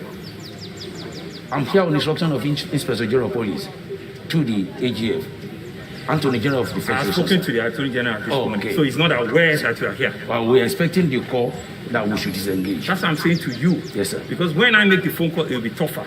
If you can call and say that the governor is here in front of you, what should you do? It is not my duty to call because I'm too low to do that, sir. Okay. If you call... So where are your men? My men are here. They are all over the estate. How many men do you have here? I have several of them, sir. No, what number? I cannot precisely tell you the number. So now, even if anything happens to your men, you don't even know the number of men? I know the number of my men I have here. So what is the number? We sought for some other people to join us now. What is the number that you have here? I'm sorry, sir, Your Excellency. So you cannot even do an head count of the number you have? For the security purpose, I cannot say this is the figure, sir. So you don't know the number of men? I know the number, but for security purpose, I cannot say this is the figure, sir. So you know I'm the one talking to you? Yes, sir. sir. You're an assistant, what is you? I'm a chief superintendent of police. Oh, CSP? Yes, sir. Okay. Right. So, pressman, don't worry. I'll make 2 phone calls, right? One to the inspector. Let's pause that. Let's say South Africa. Okay, and it's long. ìyá wa kan ní kọ́là tí Koiki voice bá gone ó máa jẹ orógbó ẹ ṣe jàre ìyá mi. Má ṣe o. I mean, as much as I don't have sympathy for Sanwo-Olu, neither do I have sympathy for APC. The first thing tí wọ́n kọ́ fẹ́ bẹ̀rẹ̀ ni pé ṣé Yorùbá ni bàbá tó ń sọ̀rọ̀ yìí eléyìí tó dé fìlà yìí because voice ẹ fẹ́ jọ bí Yorùbá àbí bí kí ni mọ tí mo fẹ́ sọ. Those are truths set you free. Thank you very much. Tom, thank you very much. I can read all your comments on YouTube. We appreciate every one of you. And those of you on Instagram, we haven't done this before, but if you want to join the broadcast, let me know. You can send a request and I can bring you in. But the only difference is I want you to marry, and then we can have a conversation.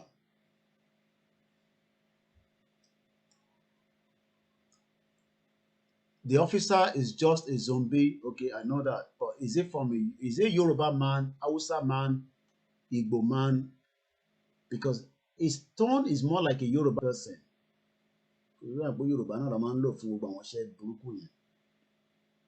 Are we not looking at these and asking ourselves,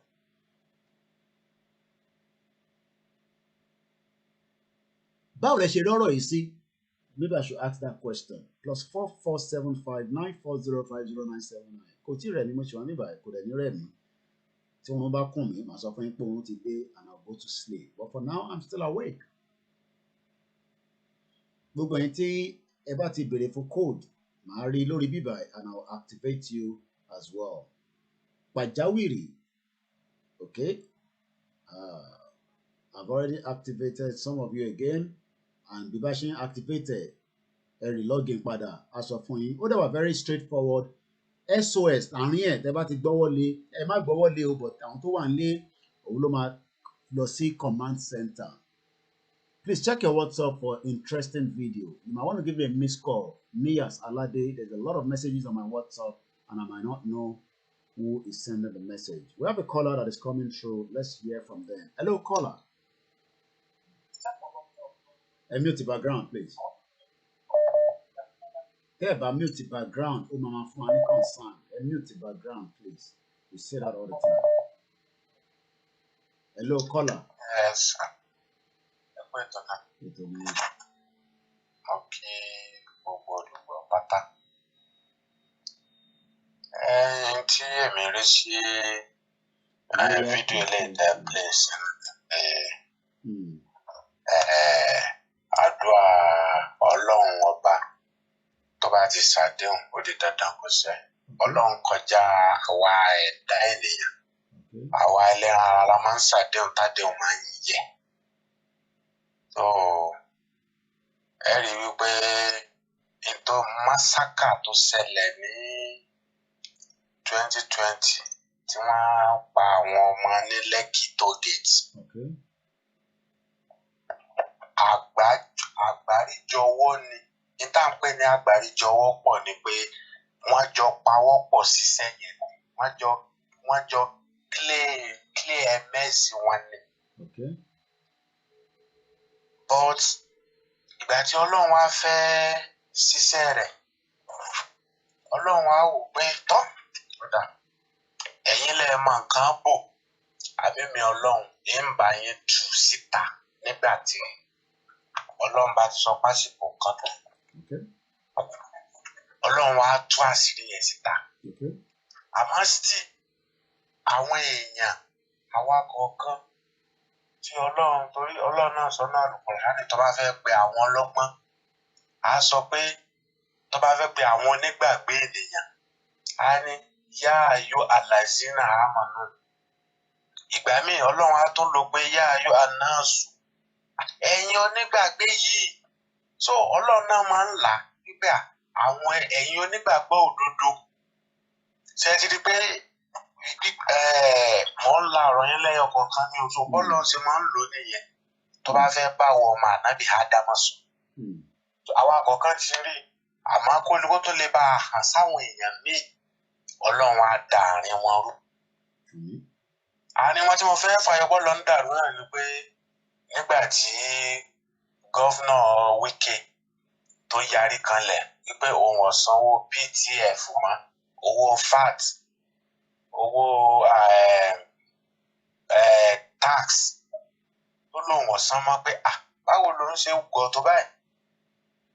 Ẹ̀wẹ̀ sọ fún mi, ṣé láti kó òun tó di gọ́vnọ̀ ṣé bó ni wọ́n ti ń ṣe bẹ́ẹ̀? Ó máa pa 15 billion just for 1 month. Á dẹ̀ kó lọ sí Àbújá máa gbẹ́sẹ̀ lé 11 million. Wọ́n á wá fún ní 4 billion padà.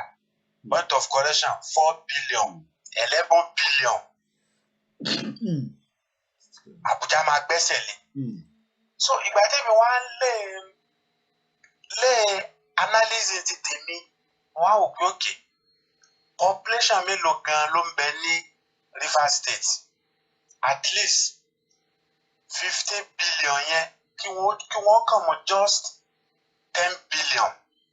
Tí wọ́n bá ń pín owó yẹn fún gbogbo individual, gbogbo àwọn citizen ìlú tí wọ́n wà ní ibi tó ń ṣàkóso lé lórí, tí wọ́n bá ń pín fún wọn ní 300,000 lóṣooṣù, owó yẹn máa tó àṣẹ́kù. Wọ́n máa jẹjẹkújẹ tí wọ́n fẹ́ jẹ ń bẹ̀. Wọ́n á tún fowó yẹn ṣe nǹkan sínú ìlú yẹn láì ṣe pé wọ́n kò lọ sí Àbújá. The same thing goes to Lagos State as well. Lagos State number 1. Lagos State generates every month. Lagos State generates 129 billion. Subhanallah. Owó tó jẹ́ pé odidi country míì nílùú òyìnbó, bọ́jẹ̀tì rẹ̀ lọ́dún mẹ́ta kò lè rí. Lagos State then within just 1 month. Okay, Lagos State náà máa kó lọ sí Àbújá. Àbújá náà tó gbẹ́sẹ̀ lé. Wọ́n máa fún Lagos State ní just 29 billion. Wọ́n máa gbẹ́sẹ̀ lé 100 billion. Ẹ wá wo Kano State tá à ń pariwo. Ó tóbi ju ìtọ́fàjà Ọbásanjọ́ nìyẹn àti Tinubu o. Nígbà Tinubu wà as the governor of Lagos State. Tí Ọbásanjọ́ lọ ń rètí Kano over Lagos tó lọ fún ní kinní kan. Ó ti gbàgbé ní tó fún gbà yẹn, àmọ́ àwọn ọlọ́gbọ́n wọn á ti gbọ́rọ̀ níye. Tí Tinubu yarí gbà yẹn pé what? Lagos State is number 1. Àmọ́ nítorí wípé ohun àtọ́básanjọ́ Ọlọ́run lọ́mọ ibi tí wọ́n jọ dì sí. Wọ́n jọ hate ara wọn. Òun lọ́básanjọ́ fi lọ fún Kano State ní kinní yẹn. Èwo Kano State bó ṣe tóbi tó, ó wá ń generate just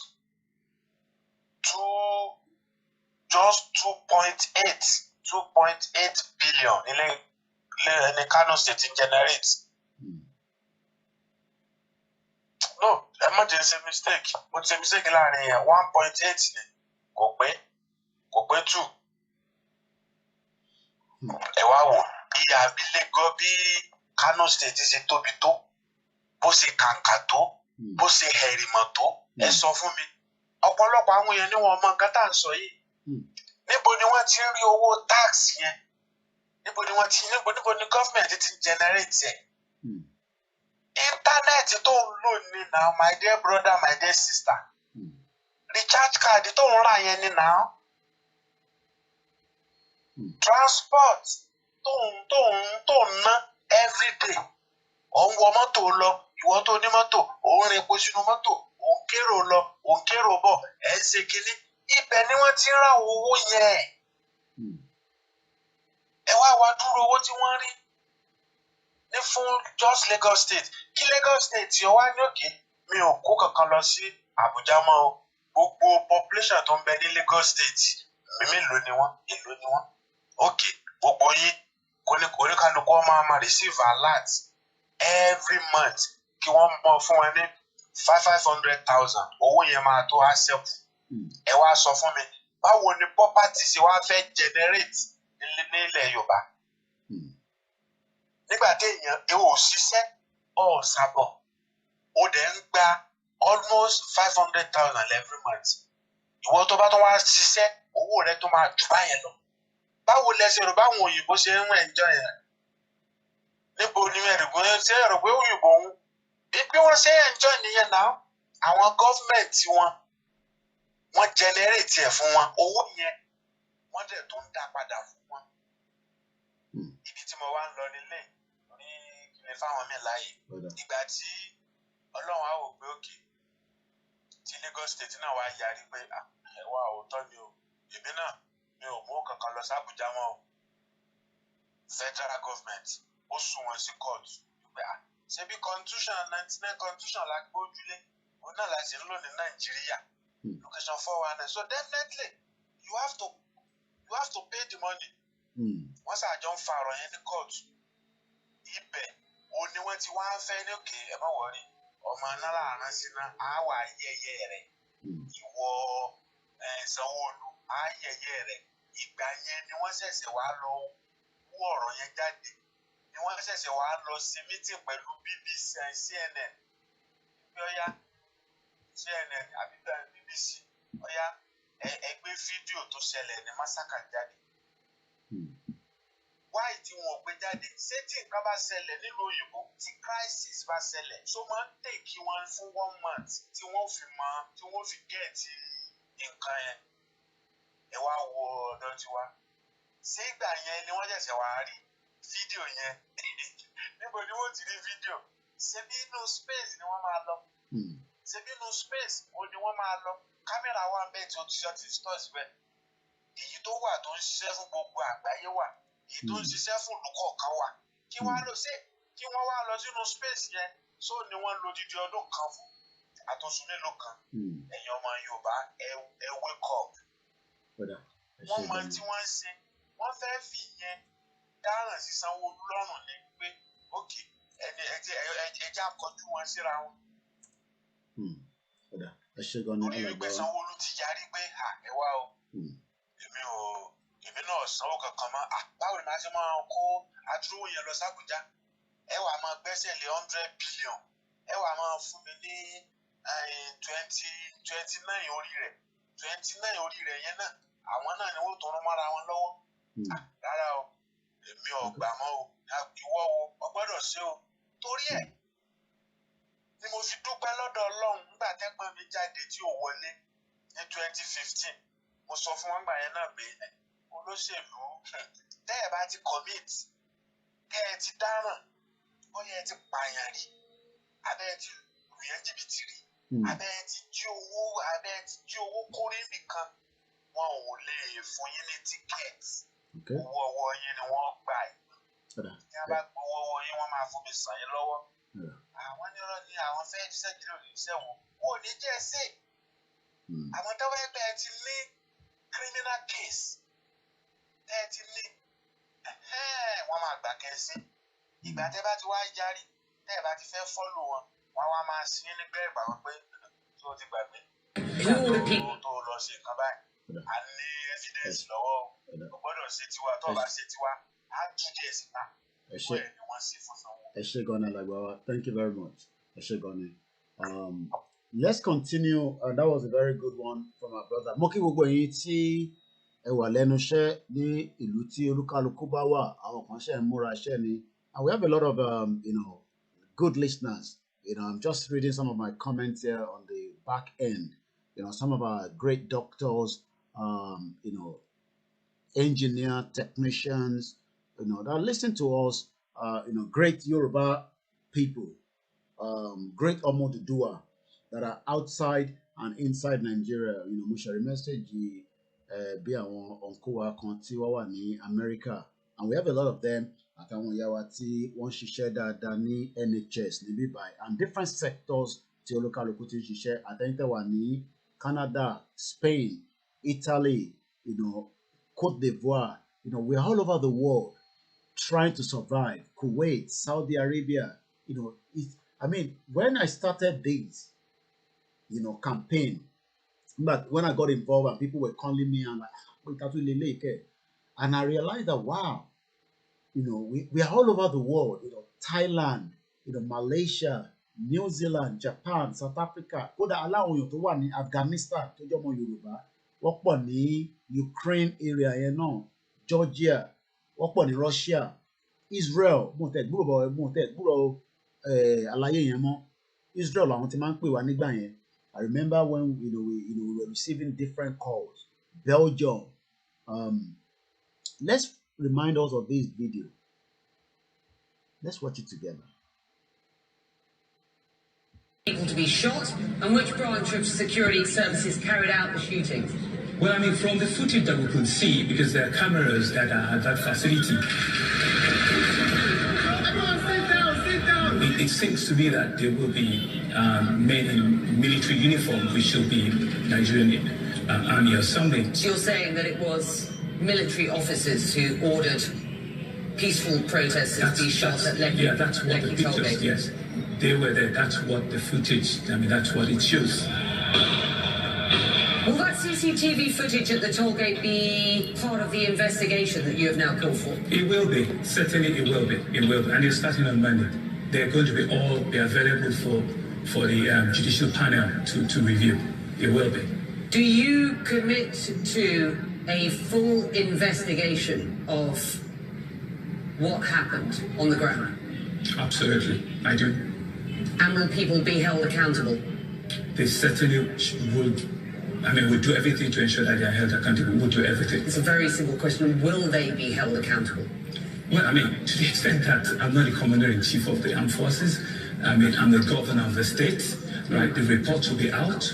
We will channel the report to all the relevant authorities in the state to ensure that everyone that is found culpable is accountable for the act. Mo kàn fẹ́ kí àwọn ti fídíò yẹn. Let's rewind this and we will do analysis on it. Ṣé àwọn tó wà nílé,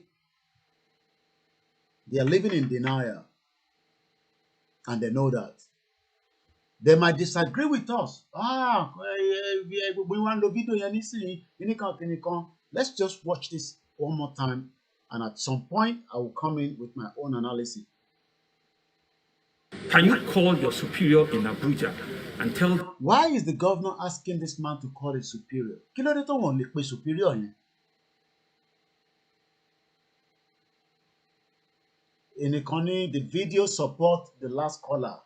Bẹ́ẹ̀ni, wọ́n jọ ṣiṣẹ́ bí yẹn ni. Ó ní call the last caller.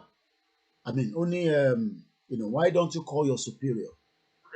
Is here, and I'm the chief security officer, and that you don't have any business being in my state right now. Only you don't have any business right now in my state. Yeah, Mrs. Akin, wow, it is a big slap on Sanwo-Olu's face. This is ridiculous for real. Nígbà tó ní àṣírí wọn ní bò, ó máa máa tú síta ni. Ṣé mọ̀ pé tó bá jẹ́ pé inú ọ́fíìsì lọ ti ṣe léyìí nísìn, ẹ mọ̀ pé ó stupid ni. I think looking at this, ó dà pé Sanwo-Olu rò pé bọ̀bọ̀ ó máa fall fóun. Should I be right on that or should I be wrong? Because kí ni reason tí ẹ mọ̀ ó lè pe bọ̀bọ̀ yìí sínú mọ́tò ọjọ́ sọ̀rọ̀ kí ló ń ṣẹlẹ̀ now? I don't know. Maybe I'm wrong. Let's hear the call coming through as well. Hello, caller. Hello, Mr. Koki. Ẹ káàárọ̀ sir. Ẹ káàárọ̀ sir o. Ẹ káàbọ̀. Yes, sir. Ṣé ẹ rí alálẹ̀ ló mú Sanwó-Olú? Okay. Orí àwọn ọmọ tó pa lọ́jọ́ sí olóde gbàjà. Okay. And mo sorry láti sọ̀rọ̀ ẹ tó sọ̀rọ̀ kan fún Sanwó-Olú yìí pé kó má máa sọ Ìgbò mọ́ pé ó máa ń tàbọn ó ń dojú ti ọmọ Yorùbá. Ẹ rí pé bó ṣe ń ṣe bí wèrè ni nígbà tó sọ pé kí màá máa pe superior officer ṣé ní under code police law ṣé kò mọ̀ pé inspector general under tí IG bá sọ pé ká lọ arrest under inspector general ló ń fara ẹ̀ ṣe wá. Ó mọ nǹkan tó ń sọ olè tán fẹ́ jà bí ìlànà Ọlọ́run tú àṣírí wọn. Because wọn àbílẹ̀ pé mọ́mọ́ bọ̀bọ́ yìí ó lè wá síbẹ̀ yẹn. Ó ṣọ́ọ̀kì kó wá mọ nǹkan tó fẹ́ sọ. Ó dẹ̀ mọ̀ pé pírẹ́sì wà bẹ́ẹ̀ pé gbogbo ọ̀rọ̀ tó ń bá sọ wọ́n máa kó tiẹ̀ fóun. Ó ti yé yín sí. Eléyìí tó wá fi ń béèrè pé how many men ṣe ló àwọn orí àwọn èrò tó kó wá síbẹ̀ yẹn. Ó mọ̀ pé tóun bá ṣe ní tì ń bẹ̀ the only person tó máa escape ní ADC ẹ̀ wá tí ADC ẹ̀ nìkan náà lè filẹ̀. Okay. So ó mọ nǹkan tó ń ṣe ẹ rí i pé ó tọwọ́ gbẹ́jọ́ ẹ̀ ó tọwọ́ ẹ̀ báṣọ. Because àwọn ní right àwọn especially àwọn ní right láti sọ pé ká arrest gómìnà in any time. tó bá ti rí ọkọ̀ báyìí. Okay. Yes wọ́n ní right láti arrest ẹ̀ tó ló ṣe ń rọra ṣe jẹ́jẹ́jẹ́jẹ́. Okay.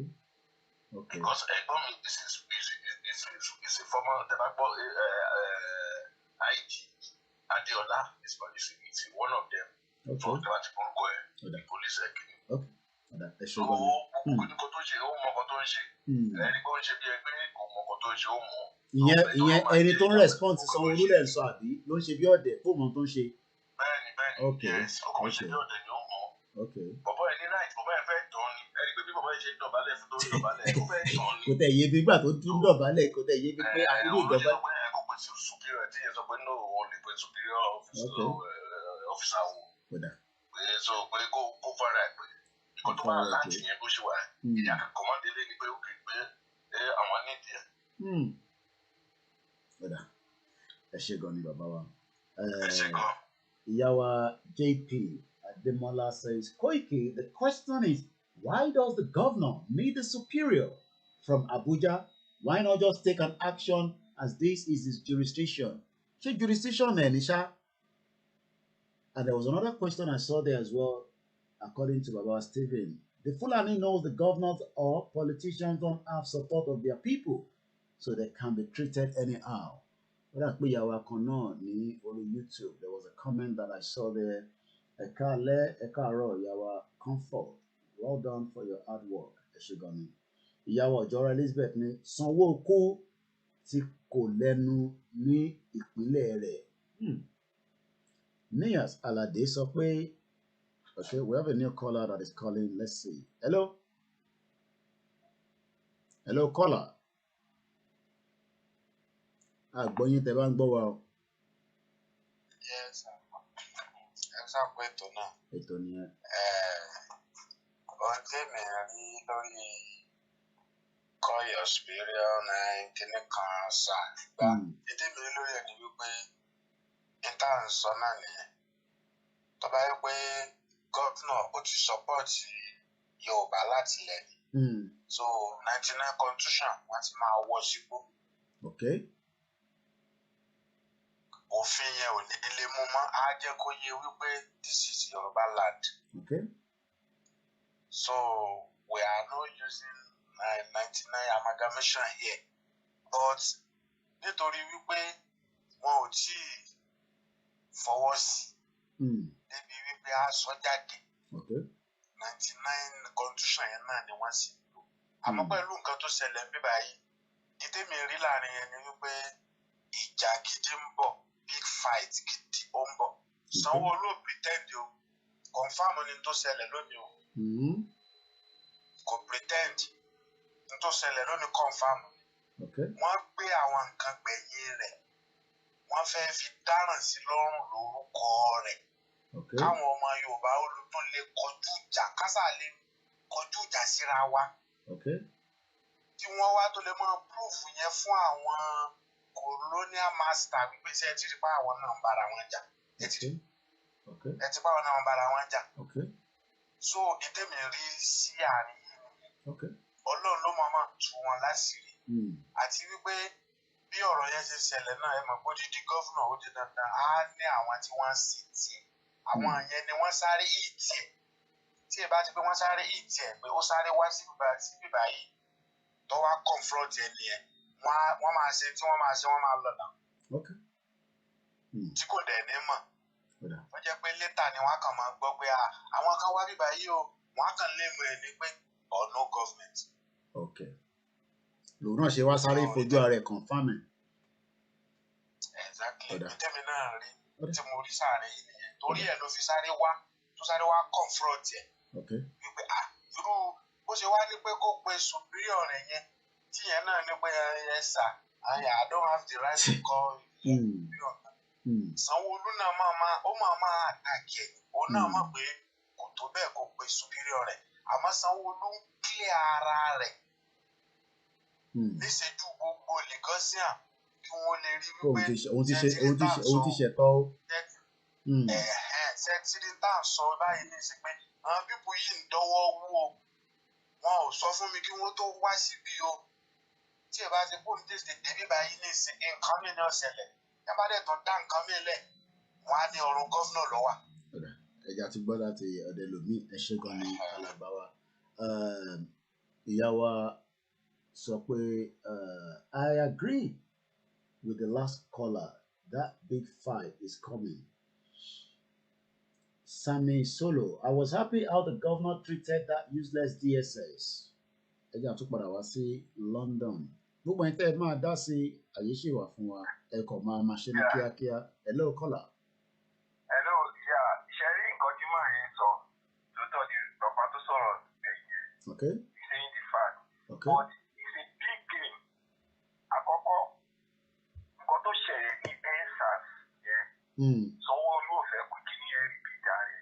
Okay. Ẹlẹ́ẹ̀kejì ni pé nínú politics tó máa ń play tó wá ti fẹ́ play politics yẹn, wọ́n ti kọ́lá kan sọ̀rọ̀ kan lẹ́ẹ̀kan, ó ní pé tí o kọ́ tó lè fi ẹ̀jẹ̀ kọ̀ọ̀kan ayépẹ́ ní pé o ti dáràn kan rí so that tó bá ṣe kan lẹ́yìn ìgbà tó bá dúró oyè ẹ̀ wọ́n á lè lo kíní ẹ̀ gẹ́ẹ̀sì láti fi ìlú ẹ̀ sọ́dọ̀ wọn.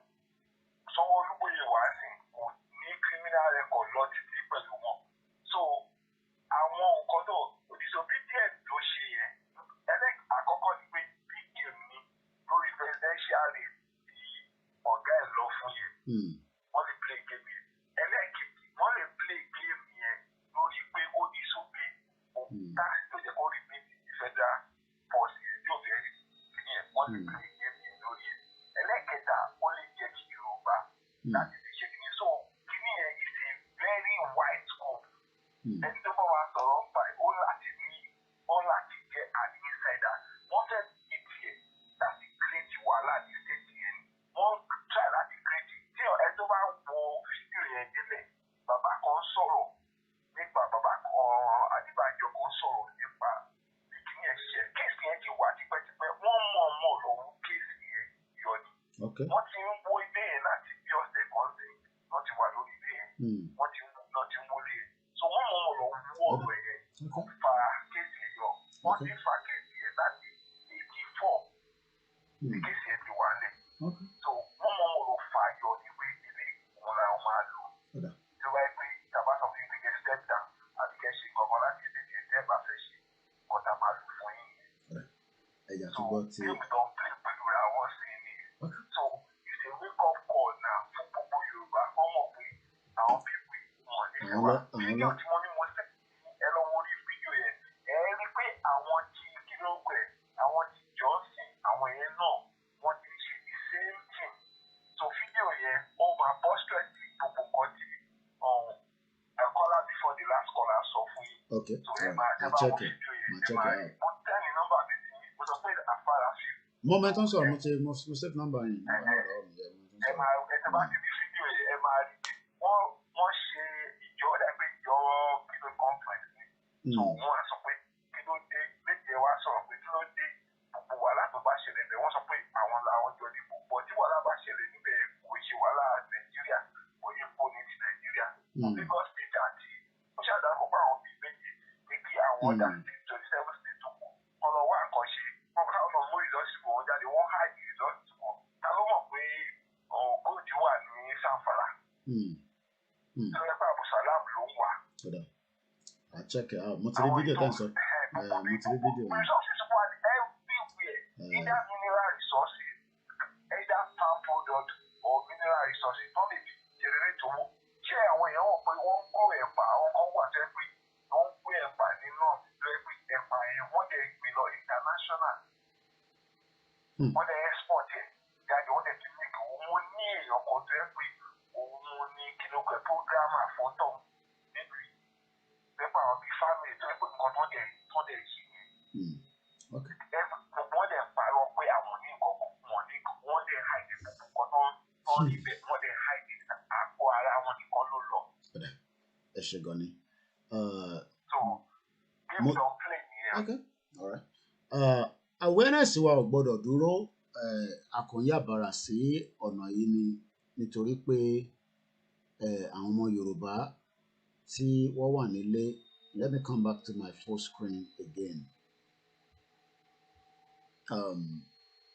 Adeola Adeshoetan. Yes, big fight is coming to all these Yoruba politicians very soon. Let me play devil advocate here. Could they be playing a gallery to the public? You don't play out here. And what the last caller said is genuine. Could they be playing a kind of a sympathy, as election involved? And they have a lot of strategics. Shimo pronounce that strategist. Strategist. Àwọn tó yẹ pé iṣẹ́ tí wọ́n ní pé kó wà nínú yàrá kan, kó máa sùn, kó máa jẹun, kó máa review. I hope we have that within the Yoruba nation. Just sleep, wake up. Why review? Why me? Why look into me? Why blah blah blah blah blah? And then the bad thing, we might come to be 3 minutes long because so that we can get as many people. Hello, Mr. Koiki. Go ahead.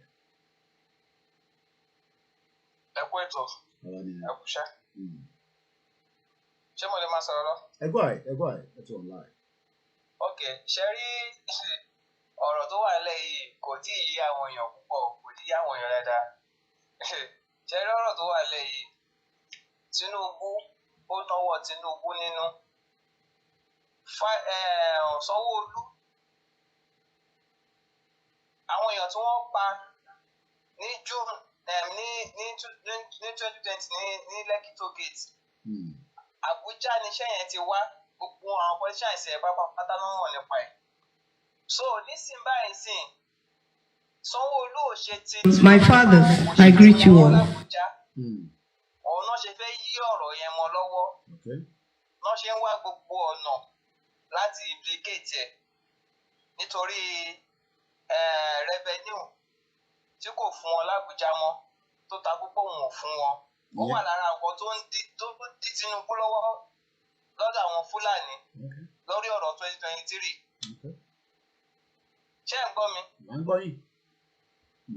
So òun nìkan tó ń ṣẹlẹ̀, ìjà yẹn wà láàrin wọn, ó dẹ̀ ń lọ lọ́wọ́. So wọ́n wá gbogbo ọ̀nà láti fi defeat ẹ̀ so that every single Lagosian á lè sọ wípé Sanwó-Olú báyìí, Sanwó-Olú this, Sanwó-Olú that. Ṣé understand? Òun ló ṣe wá síbẹ̀ fún ara ẹ̀ because àti over a week ní kíní ẹ̀ ti ṣẹlẹ̀. Èyí OCP Odumosu ó lọ síbẹ̀. Mo ti ẹ̀ ń gbọ́ téèyàn kan tẹ̀ ń pè ní former CP nínú fídíò yẹn. Ó lọ síbẹ̀ kò rí kankan ṣe o. Wọ́n dá padà wípé ọ̀rọ̀ tó wà lẹ́yìn kò kàn. Because tẹ́ bá wo ní fídíò yẹn, ó ń sọ̀rọ̀ jẹ́jẹ́ fún àwọn bíbí yẹn pé ọ̀rọ̀ tó wà nílẹ̀ yìí ó dàbẹ̀ ni pé kìíní bàbá ẹ̀ ó ṣàn kí besties fún àwọn bíbí yẹn bẹ̀ yẹn. Tẹ́ bá lọ wo fídíò yẹn àdáyé máa rí nǹkan tí mò ń sọ. So òun ní Sanwó-Olú fún ara ẹ̀ ṣe gbéra kúrò lọ́fíìsì ẹ̀ ló ṣe wá síbẹ̀. Ipò òkè ó ti gbọ́ formation yẹn. Kì í ṣe pé ìgbà tó ṣe débẹ̀ ló ṣẹ̀ṣẹ̀ mọ̀, ó ti gbọ́ formation yẹn pé àti ọ̀dọ̀ Malami ni òfin yẹn ní authority yẹn ti wá o, ní order yẹn ti wá o. Òun ló ṣe gbéra wá síbẹ̀ pé tóun bá débẹ̀ presence òun níbẹ̀ á intimidate ẹni tí Malami rán wá yẹn. Ṣàdásán, so òun ní nǹkan tó ṣẹlẹ̀.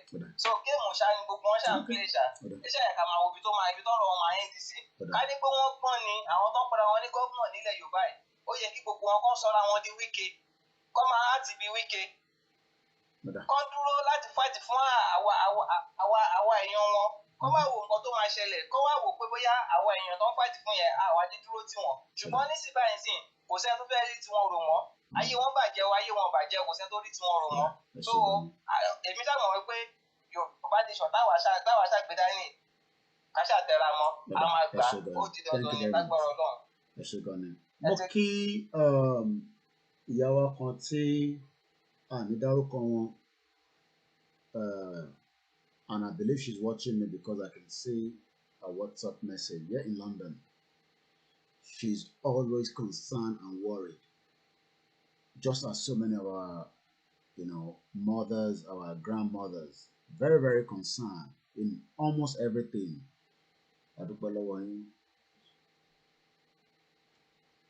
The Yorubas must not be tired. We need a lot of think tanks to be preparing for the eventualities of anything. And I believe we have them in all the setup groups that we have already, whether it is Ilana UK. We're going to have somebody coming to speak to us from Ilana UK on Monday next week at Borolong. They will come and tell us what are they going to be doing, moving the Yoruba project movement forward. Ní láti sunkún ìyàwó yẹn tó bá pè wá ní, and just so many of them like that. They would have loved to be at home, but Nigeria gone low run so many people, especially those outside. Whether it's spiritual attack, whether it's family attack, government attack, people have done projects in Nigeria that some are regretting their life even touching that country. And I'm not talking about projects that are small. Power kankan oníwórógbó send kan lọlé ẹ bá wa tà ẹ dáwó padà ìyẹn ti há síbẹ̀.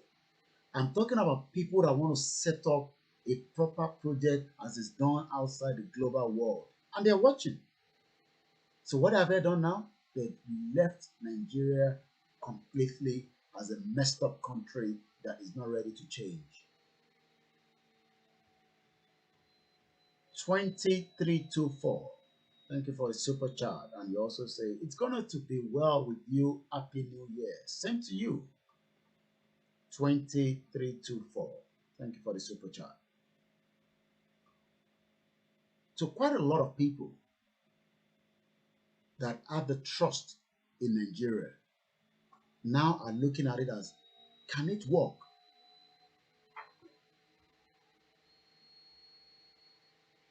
Investment have sucked because of government policy. I imagine ẹni tó bá ní business nínú Màgódò yẹn nísìn. Tí bá sọ pé gbogbo ala máa jẹ breakfast last. If the governor cannot even control his state anymore, are we looking at these as politics in terms of generally moving forward?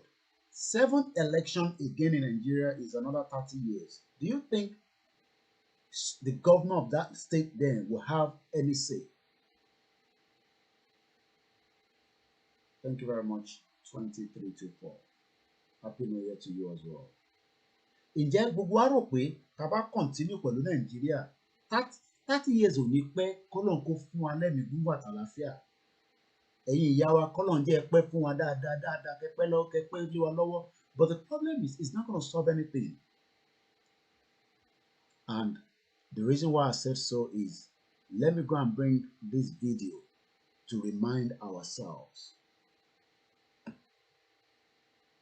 It's our father, Chief Tola Adeniyi.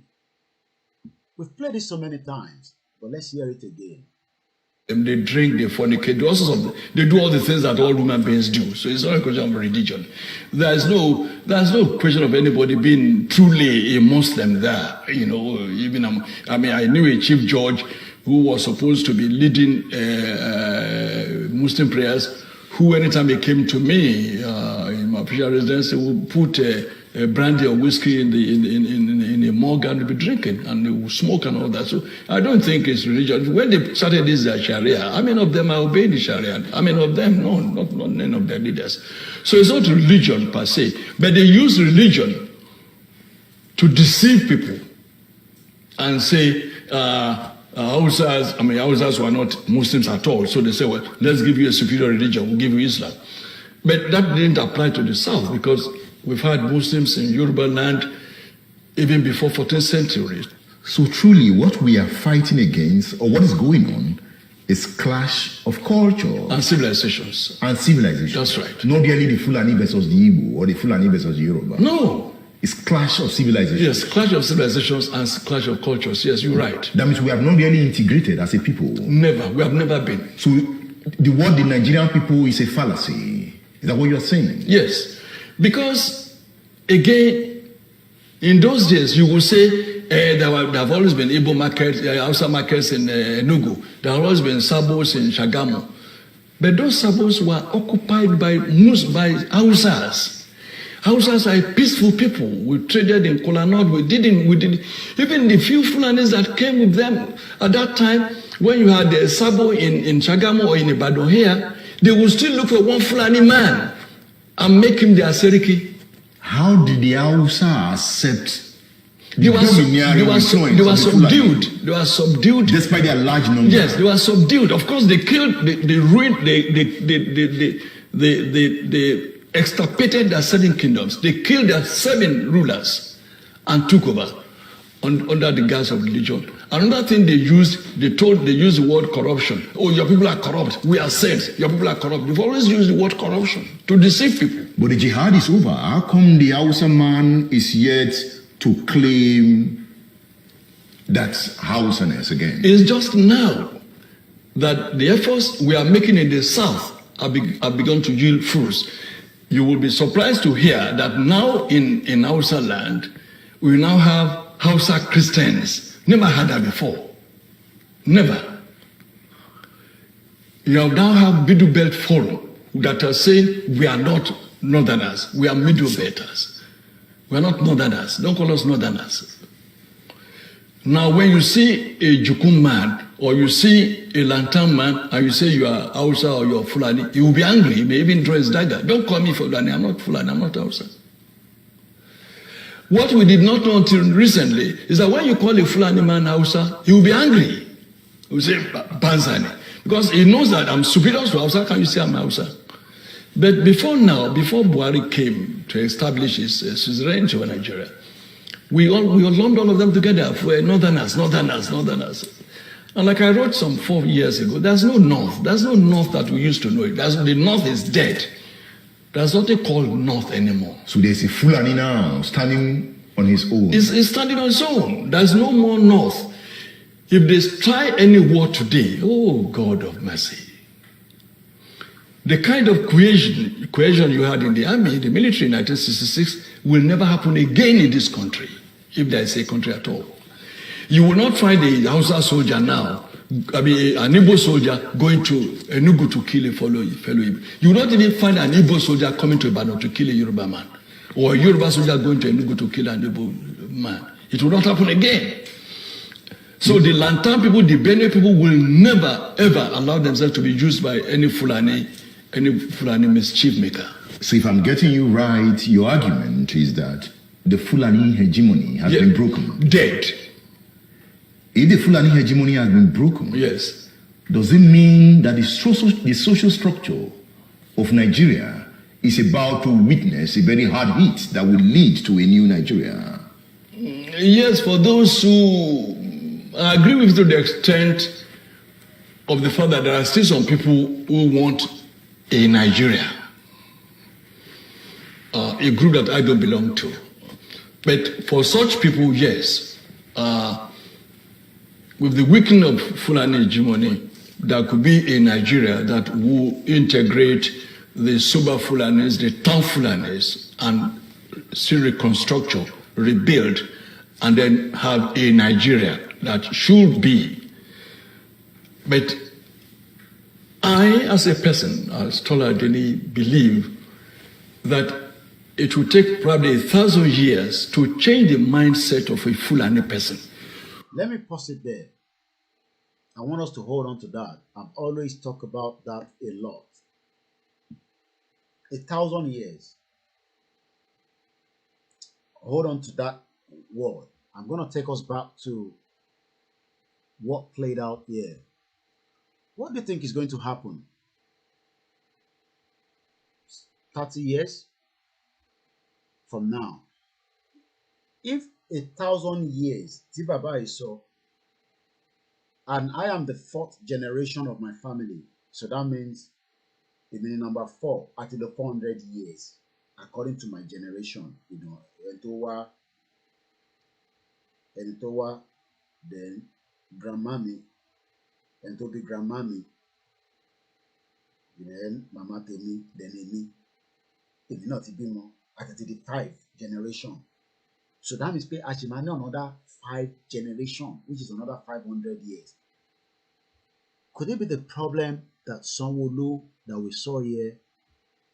Call your superior in Abuja and tell them that the governor is here and I'm the chief security officer and that you don't have any business being in my state right now and that I want you to disengage forthwith from here. Thank you very much, sir. Your Excellency, sir. Àwọn tó wà lẹ́yìn ẹ̀yọ́pọ̀ ọ̀tí mọ̀tẹ́lẹ̀ fẹ́ sọ eléyìí tó ń kúrú tó ń ga bàbá Yorùbá tó ń kúrú tó ń ga tó ṣàn kúrú tó ga. Now ìjà àti wọ wàhálà báyìí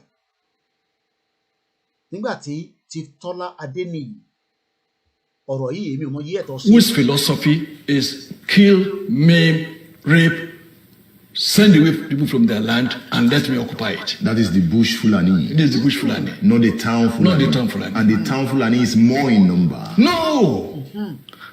The town Fulani is less than 1%. How did you get that figure? Oh, go and find out. Let them allow. Let them allow. It says, what are the town Fulani? They're very few. The ones who have in Abuja, or the few that dot spaces in Sokoto. I'm sure that you know that Sokoto, as we speak, is not a Fulani town. Is it not? No, that's a mistake we make. Zamfara is not a Fulani town. There are more houses in Zamfara than Fulani. There are more houses in Kano than Fulani. But the Fulani govern. They are in town. They are in charge. Yes, so it's their town. Yes. By subterfuge, by cunning, by crookedness, by all sorts of gimmickry. Or by integration. Not integration, by intimidation. And I said they are politically savvy. What they did to the rest of Nigeria, when they realized that the Fulani in the military, they could no longer use the military to retain power indefinitely. Since they've had power, they had access to the treasury, they say, oh yes, Edmond is from the east, or wherever, brilliant man. He may likely oppose us and contest with us and rival us. Let's make him an ambassador. Let's give him an oil block. Let's make him a billionaire. We padlock his mouth. Let's get an Abiola. Make him a billionaire. Let's get this. Let's get that. And make them big. They will never be able to look us in the face. Then we can continue looting the treasury. We can continue. And once when we are in control of the treasury, we are in control of everywhere. So we can hire thugs. We can do whatever we would like. And that is why they introduced what I call plutogaki into Nigerian political etymology. Plutogaki. Meaning? Plutocracy is the government of the rich. Yeah. Oligarchy is the government of the muscle men. Oh my Lord. 2324. A lot of things will happen this year, 2022. It will make a lot of people to ask for their nation. Let's play that. Let's watch that video. I've seen that video. I think I've watched it before, but because we are creating awareness, so some of the videos that we've done before, we're going to be playing them just to bring our conscious mind to know that Ilu Yese is a danger zone. Red zone only. Maybe by another half an hour, we start winding down. So that ìbáwọn ìyá wa kí kò tí ń bá lọ àwọn náà ní lọ. Tí ń bá kúrò lórí ètò àwọn ìyá yàn ní lọ sùn.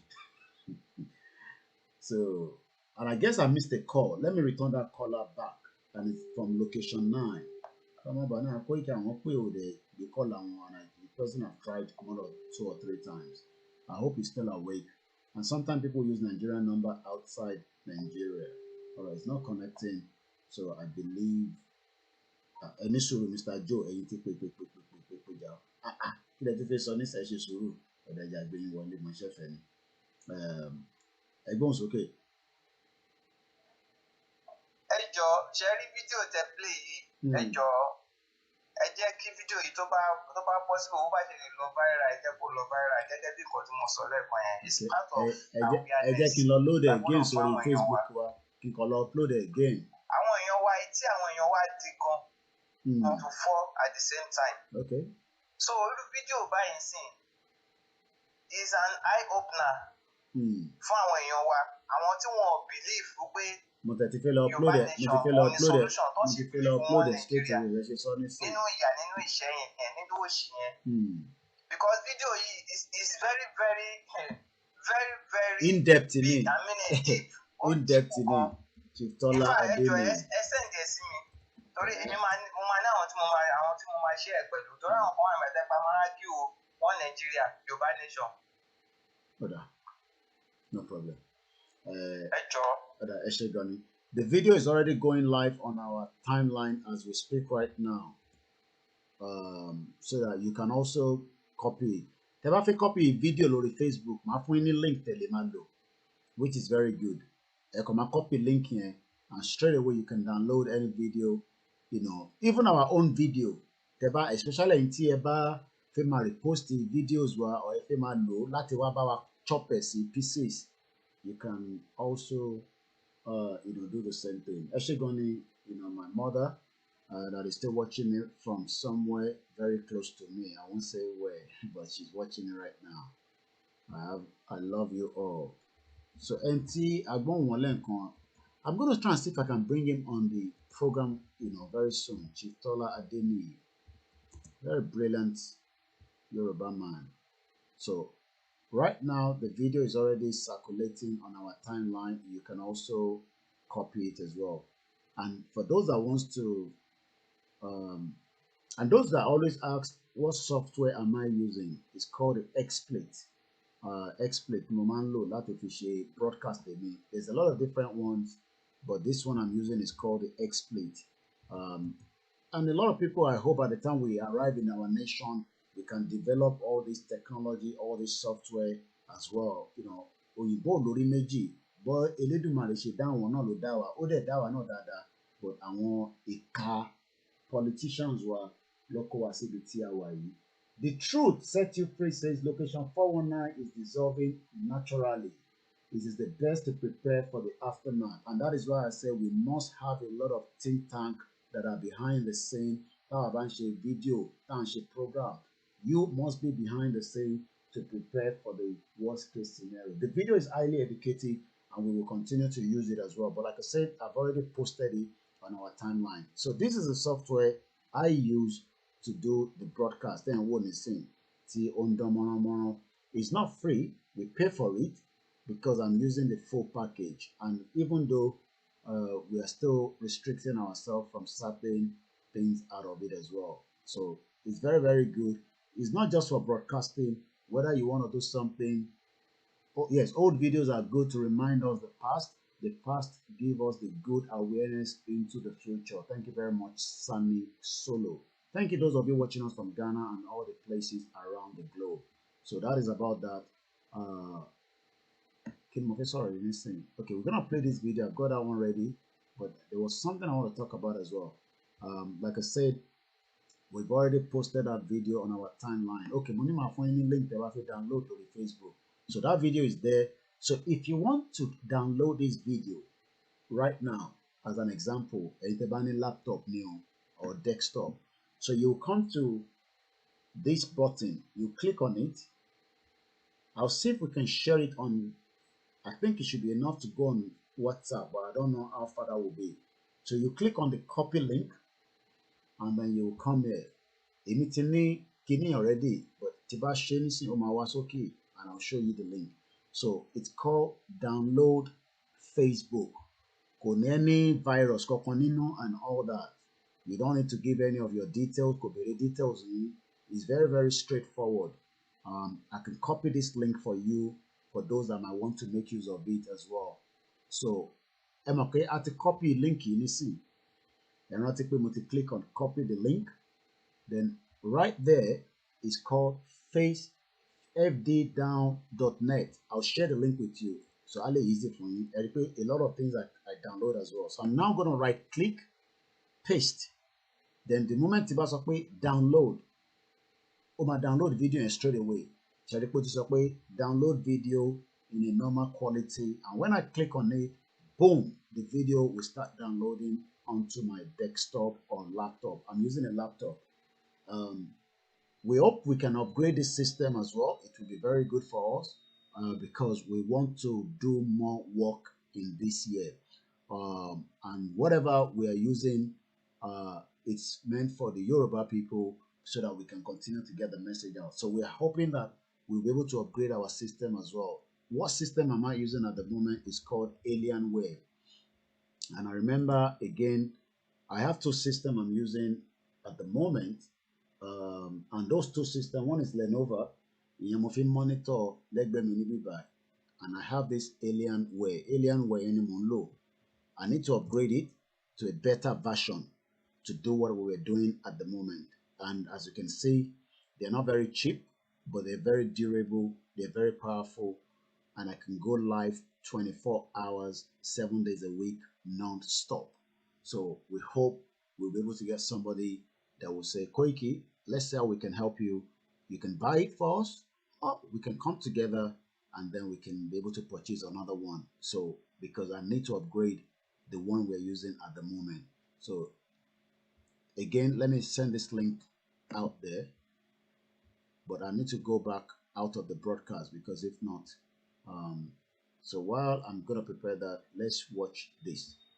Tìbí tó jà fẹ́tọ̀ Yorùbá ní tilé toko. Ọmọ Ìbàràpá lápapọ̀ ẹ̀jẹ̀ adúpẹ́ lọ́wọ́ àkí ọmọ. Ọmọ Yorùbá lápapọ̀ tilé toko ẹ̀mí àbọ̀ ẹ̀bá nǹkan mọ Adéyẹmọ. Chief Sunday Adéyẹmọ Ìgbòho orúkọ ńlá tí ń jámọ̀ láyà bí àrá orúkọ tó ń dẹ́rù bo lórúkọ gan-an. Ọmọ Yorùbá ẹ má sùn o torí pé bùrà a kò lè fojú kégbodò láyé títa ríro lẹ̀dá ń kọlà wúrà tó máa dán alànà kọjá dandan o. Ọ̀wọ́n irin ní má bẹ̀rẹ̀ wọ̀nà ẹ̀dá kan lè ṣì wá lọ́nà mọ́ ẹjẹ́ àfìmọ̀ṣọ̀ kan ká lè débi re. Ẹ̀jẹ̀ àjọ gbárùkù ti Sunday Ìgbòho ṣá ọmọ Ìgbòho mọ̀rẹ́ nílùú Alágbàdo Òde ọmọ atapẹ̀tẹ̀ wọnú omi ọmọ gèdèlè wodò sànyà ìsànyà ò rẹ́ràn bàbá yín láàrin ìdí omi kò sínà ń kán sí yín lẹ́nu ọmọ òkúta mẹ́ta òkè Ìgbòho ìkan ṣe yín ní dábọ̀dàbọ̀ ìkan ní mọ́ rọra ìkan tó kù nígbà tí wọ́n ò mọ̀ Ìgbòho mọ̀rẹ́ kí ló dé Ìgbòho mọ̀rẹ́ sí ọmọ òpópó sanran ìgbàgede Ìgbòho sùn wọn láláìsí bẹ̀rẹ̀ wọ́n ní kó ní bẹ̀rẹ̀ ó máa kó bẹ̀rẹ̀ lọ ẹ̀sìn òní bímọ méjì ní Ìgbòho mọ̀rẹ́ bẹ́sìn bá bímọ méjì ní Ìgbòho áfíkan pọpọ sí amúkan yòókù bọ sànyà àtúmúyà rẹ̀ tí ò lọ́rọ̀ gbọ́ àfiṣẹrù wálé wàràmùjẹ ọmọ onílé ọlà àwọn àjòjì tó ń ṣe ségesège tọ́ láwọn ò ní bomi kó sí mu wọ́n láwọn ò ní bomi sànyà wẹ́sẹ̀ ìgbà tójú kò fi rí ńkọ́ gbogbo wọn náà sáré bomi kó sí mu wọ́n sì bomi sànyà wẹ́sẹ̀ ọmọ abẹ́rẹ́ mẹ́ta òde ayé ọ̀kan ṣẹ́ ọ̀kan tẹ̀ ọ̀kan tó kù ní gbogbo ayé fi ránṣọ kiri gbogbo ọmọ Yorùbá Sunday Ìgbòho onírèlẹ̀ láéláé torí àbá lásán nìkan ń dá òkúta ò ṣe gbé fún wọn o ìmọ̀ràn lásán ni ti balùwẹ̀ kò pọ́sibú kó dòdò láyé ń bí ó kù díẹ̀ títọ́ domi láéláé ìtọ́ mi lè domi Sunday Ìgbòho arógun má ti bí tó ń jà fẹ́tọ̀ Yorùbá ní tilé toko. And we cannot love him more and more. And like I said, spiritually, we break that chains. They want to hold him down because they know his voice. Hey, imagine if Chief sit down and say something, it travels fast like wildfire, and a lot of them are concerned. Boy is still there, but every single one of us have come together since when it was stopped in Benin Republic. Láti jọ́ tàti gbọ́ ni àdúrà yẹn ti ń lọ ló ń lọ àwẹ̀ àdúrà. I think there's another fasting, from what I saw on the Yedara page today. There's another fasting. So a lot of people are fasting, Sometimes we see them, sometimes we don't, but everybody's fasting and praying and praying and praying, and it would 3 days marathon prayer tashi our meteta Christian, Muslim, àti Ṣẹ̀ṣe. 3 days marathon non-stop. So Ọlọ́run ti bá wa tú sílẹ̀ on the spiritual realm. So it's just for him to come out, kakọ̀gbọ́ he's in Germany with his family, and then he can relax, and then we see how it goes. So spiritual realm, Ọlọ́run ti tú sílẹ̀. Àwọn tó dẹ̀ ń ṣiṣẹ́ ibi yẹn náà mọ̀, so they cannot do anything because ṣé Nàìjíríà bí gbogbo wa ṣé èèyàn máa lágbára ju Elédùmarè lọ ni? Depending on which one you believe in, it doesn't matter. Even if you believe in the 3, wọ́n lè lágbára jù wọn lọ. Kódà àwọn tó lọ ń consult gan, tó lọ ń bá sọ̀rọ̀ ní all over the world, pẹ̀lú àwọn tó wọ́n ti sọ fún wọn pé ẹni tẹ́ fẹ́ bá ṣe kínní Elédùmarè ló rán níṣẹ́.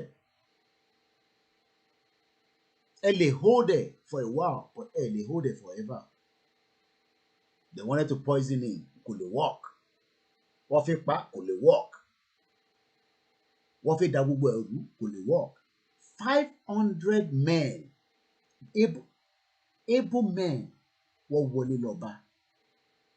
Wọ́n dẹ̀ rí arrest, wọ́n rí mú, wọ́n dẹ̀ rókò ẹ̀. Do you understand what that means? 500. Ẹ mọ̀ pé àwọn kan dé látàwọn ìlú kan fún operation yẹn, whether a day before, whether 2 days before, 24 hours before, or whatever. 500. Wọ́n tún gbé babaláwo dání. Wọ́n gbé medical equipment dání. Lóòótọ́ wọ́n pààyàn méjì, but they were expecting more. Ọkùnrin ni o. Tó bá ní kò ń ṣọkùnrin, ìyẹn kò sí ẹ lọ́wọ́. And I remember that day, ọjọ́ burúkú lọ́jọ́ tá à ń sọ yìí.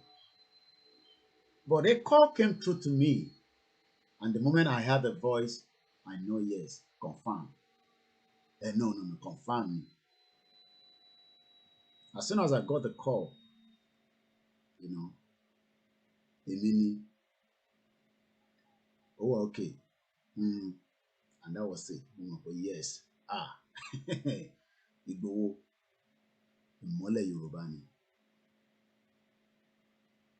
Akọni ni. The federal government thought they killed him in that mission. Millions of Yoruba thought he's gone. But àwọn tó mọ̀ dáadáa, wọ́n náà mọ̀ pé wọ́n ní tó bá kú kinní kan ni. Ẹ bá ń parí òwe yẹn yín bàbá wa yín yá wa tẹ́ ń wò mí. Ẹ mọ̀ pé mi ò mọ̀ òwe tó pọ̀ lọ títí báyìí. Wọ́n ní tó bá kú kinní kan, mọ̀nàmọ́ná ṣe kinní kan ni. Ọjọ́ burúkú lọ́jọ́ tá à ń sọ yìí. July 1st. Ó ní Ọlọ́run ló ní agbára. Ó máa ń sọ, ó ní Ọlọ́run ló ní agbára. Ọlọ́run ló lẹ̀mí mi. Títí gbogbo bá ń sọ̀rọ̀. And the coordinator. So many times, about your joke with Martin Monaco. And look his eyes as they are saying. And your long, ló lẹ̀mí mi, Ọlọ́run ló lágbára, Ọlọ́run ló ní ẹ̀mí mi. But àwọn tó ń ṣiṣẹ́ bí irú pa àwọn lock it down sí Benin Republic. Kó má bàa ní free movement. Àwọn wá ní free movement. Imagine láti July 1st. Ẹ lọ wo gbogbo fídíò July 1st títí di wákàtí. Gbogbo àwọn politicians Yorùbá kò sí tó ti lọ party láàrin wọn. Kò sí tó ti ṣe 1 or 2 things. So lọ́kàn wọn, inú wọn ń dùn, ọkàn wọn balẹ̀ pé ìbò ti wà ní Benin Republic. Àgbọ̀n wọn ẹ̀ mọ́. Ṣebí mo sọ fún níjọ́ kan pé a lọ lórí Lagos Ìbàdàn expressway. Àwa ń padà lọ sí Ìbàdàn. À ń bọ̀ láti ibì kan ni. Traffic yẹn mú gan. Àwa ń lọ nínú, but ibi táwa ń lọ ní going back to Ìbàdàn, the traffic was smooth. but àwọn tó ń bọ̀ lẹ́kọ̀ọ́ traffic yẹn move tó ń ṣe kékeré and Dàpọ̀ Abíọ́dún was coming on a one way.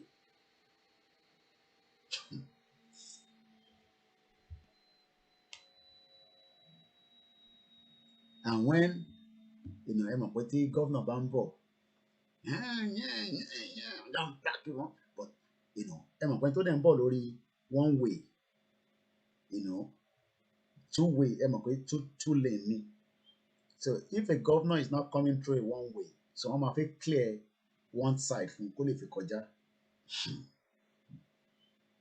ọ̀ṣà ní mọ́tò báyìí èmi àti chief àwọn náà mọ́tò àwọn ń lọ níwájú àwọn tiwa náà kan wà lẹ́yìn but he always lead in his own mọ́tò tiwa ló máa wà níwájú always.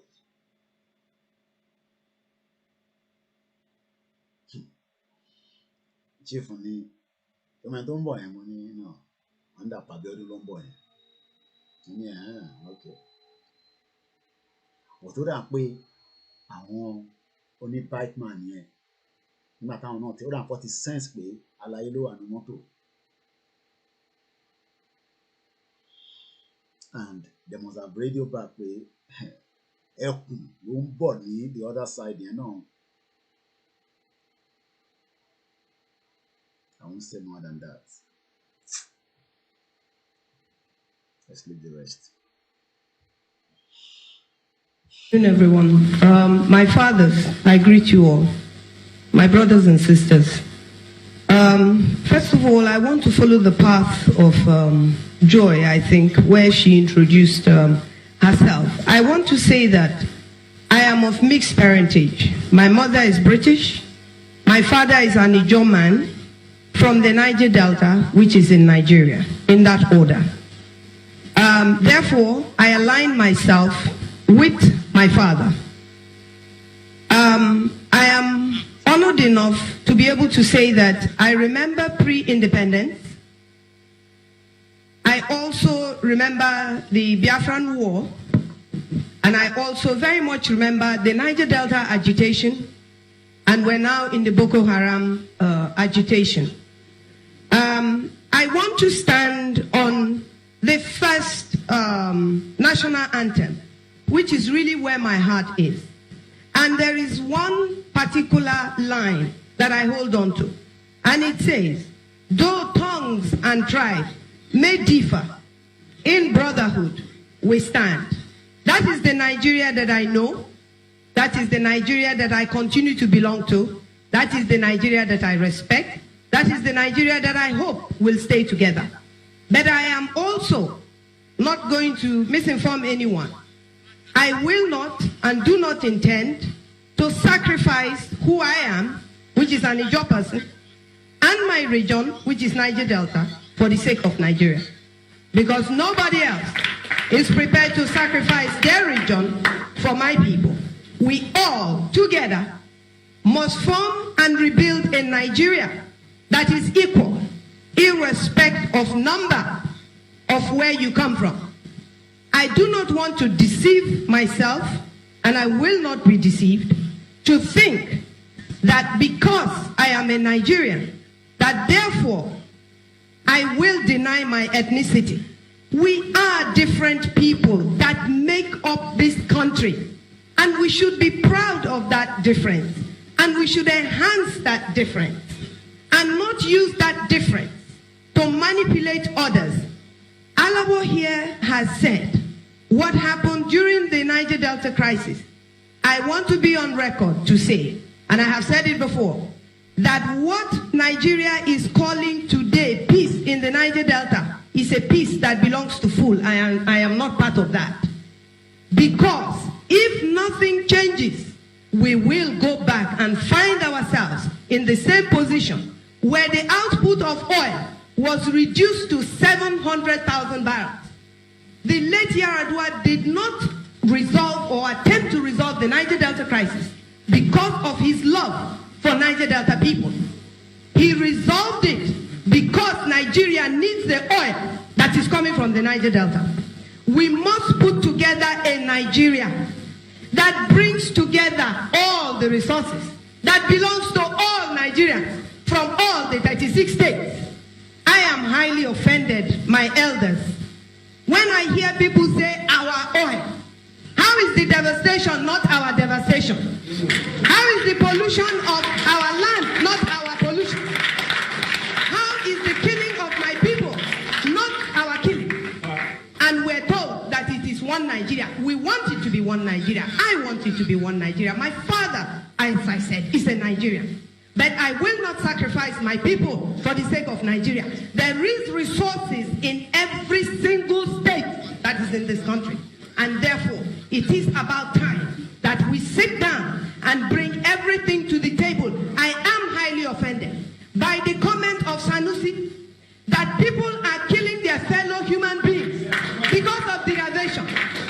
If we're sharing derivation, what is it that this Sanusi, what is in his state? What is he bringing to Nigeria? 9 states, including Lagos, because it is the commercial heart of Nigeria, is contributing to the wealth and distribution of wealth of this Nigeria. I therefore say again that 27 states in this country and their governors are lazy. They should look for what to do, how to develop their state, how to invest in their state. Let everybody bring what they have. Let all of us share it. I thank you.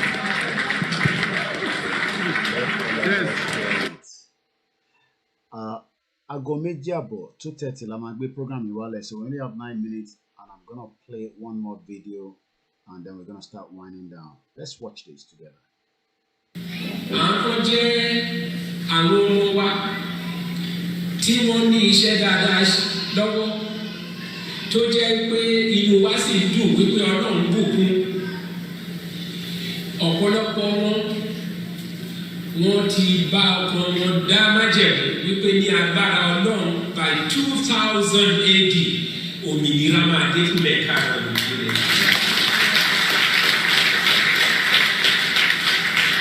Èmi sì mọ̀ dájú wípé Ọlọ́run Oòduà, Ọlọ́run Ọ̀rànmíyàn, Ọlọ́run Ọbáfẹ́mi Awólọ́wọ̀, Ọlọ́run Adékúnlé Ajáṣin, amúwadé ilẹ̀ tuntun náà níbi tí ẹ̀gbin, ìyà àti ìrẹ́jẹ kò ní sí fún ọmọ káàárọ̀ òjìrè mọ́. Tàbá sọ̀rọ̀ nípa ilẹ̀ ìlérí tí a fẹ́ lọ yìí, àwọn tí ọ̀rọ̀ òye wọ́n máa kù bí egbére.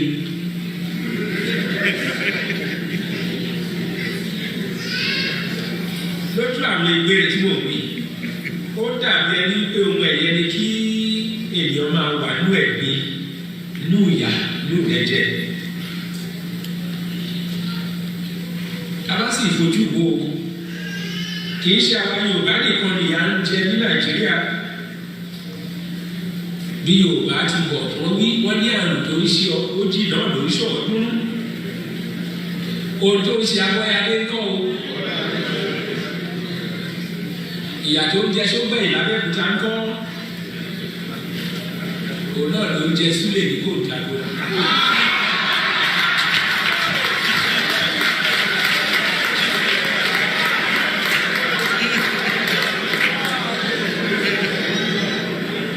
Ebi tó bá ń pa bàbá wà ní Adó-Èkìtì kọ́ tí ó yàtọ̀ sí èyí tó ń pa Ìkejùkù ní Abakaliki. Nígbà tí mo sọ Ìkejùkù ní ìsìn wá rántí tí wọ́n láyé ló jẹ́ kí rántí o. Nígbà tí a wà ní Òbúgà ẹ̀yìn náà àti gbọ́ olóyè Akíntọ́lá ló ń pè ọ́gà ní Òbúgà. Ó wá polongo ẹgbẹ́ NNDP lẹ́sà òkè ló ń bí ọjà wa ẹ̀kẹ́ tó bá ti kọjá ẹ̀sà wípé ẹ̀ lọ sókè lẹ́sìn. Ilé àwọn Ìkejùkù ló.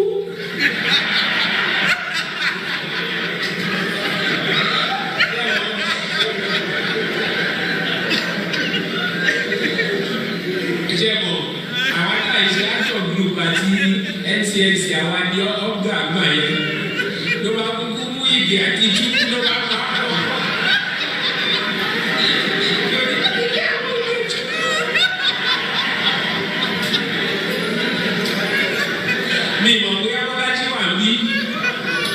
tí Bọ́lájí bá wà ní kó gbọ́ ilé yìí ò torí tó bá di ọ̀rẹ́ mi á sọ fún ẹ.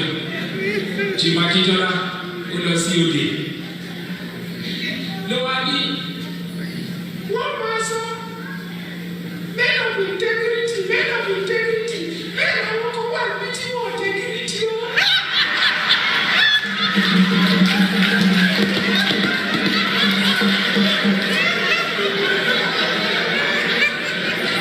Bọ́lájí ṣe ojú bọ́. Ṣùgbọ́n yẹn Àkúrẹ́ ìlú àwọn olú àti fásọ̀rọ̀ tí ilé ìṣẹ̀lẹ̀ ṣùgbọ́n Akíntọ́lá ló ṣe kàńpé gbogbo ẹni wọ́n sì kó náwó sókè o gbogbo wọn náwó sókè gbogbo ẹni wọ́n sì kó náwó sókè gbogbo wọn ọwọ́ ni mo ti ń bọ̀ ní mo rẹ́ ní ajá sí.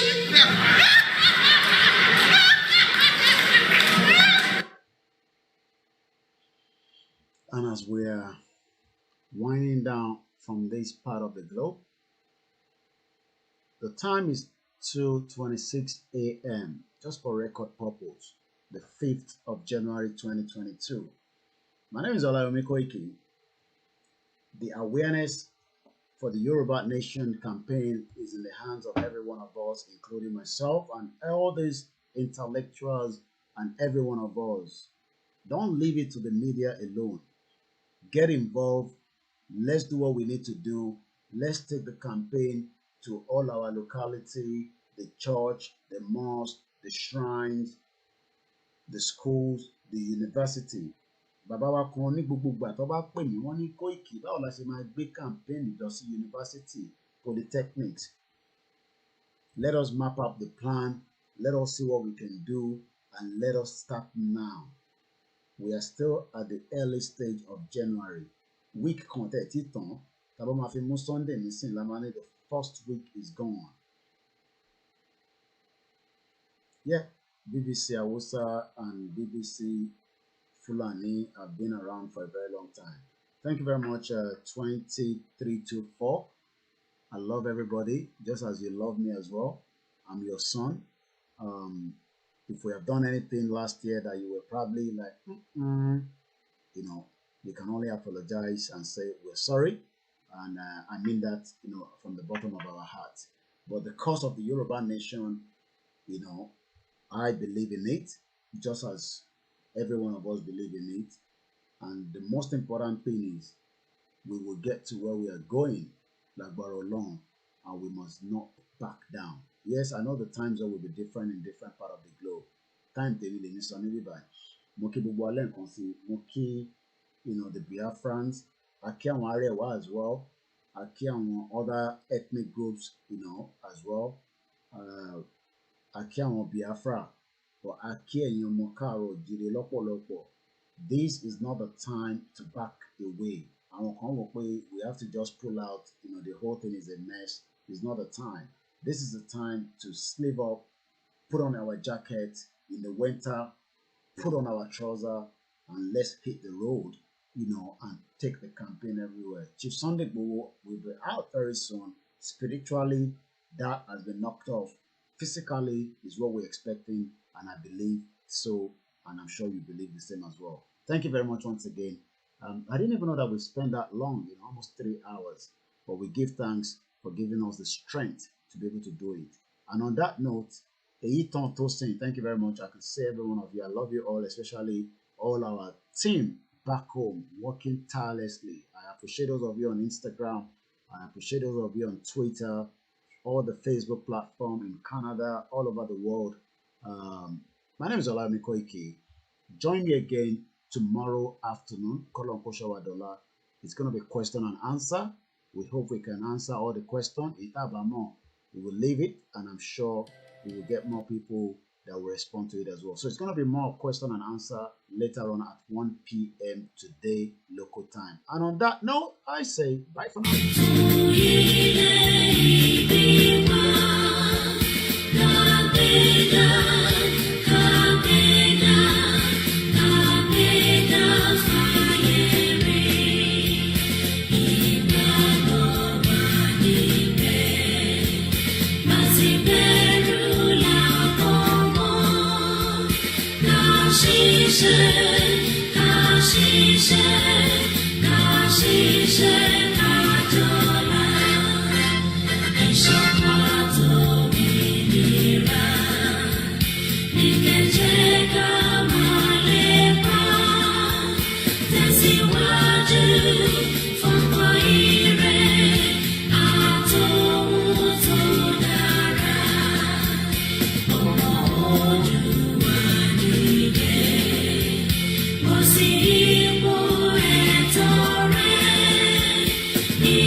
Inshallah, Lashedumare, in Jesus' name, I'll be on again 1 p.m. later on today. Then for an attack, call officer. Let's go.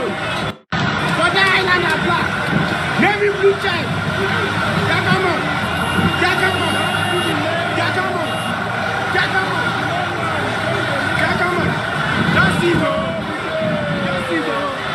Ibo, one got you are confused. The love is too much. The love is too much. The love is too much. The love is too much. The love is too much.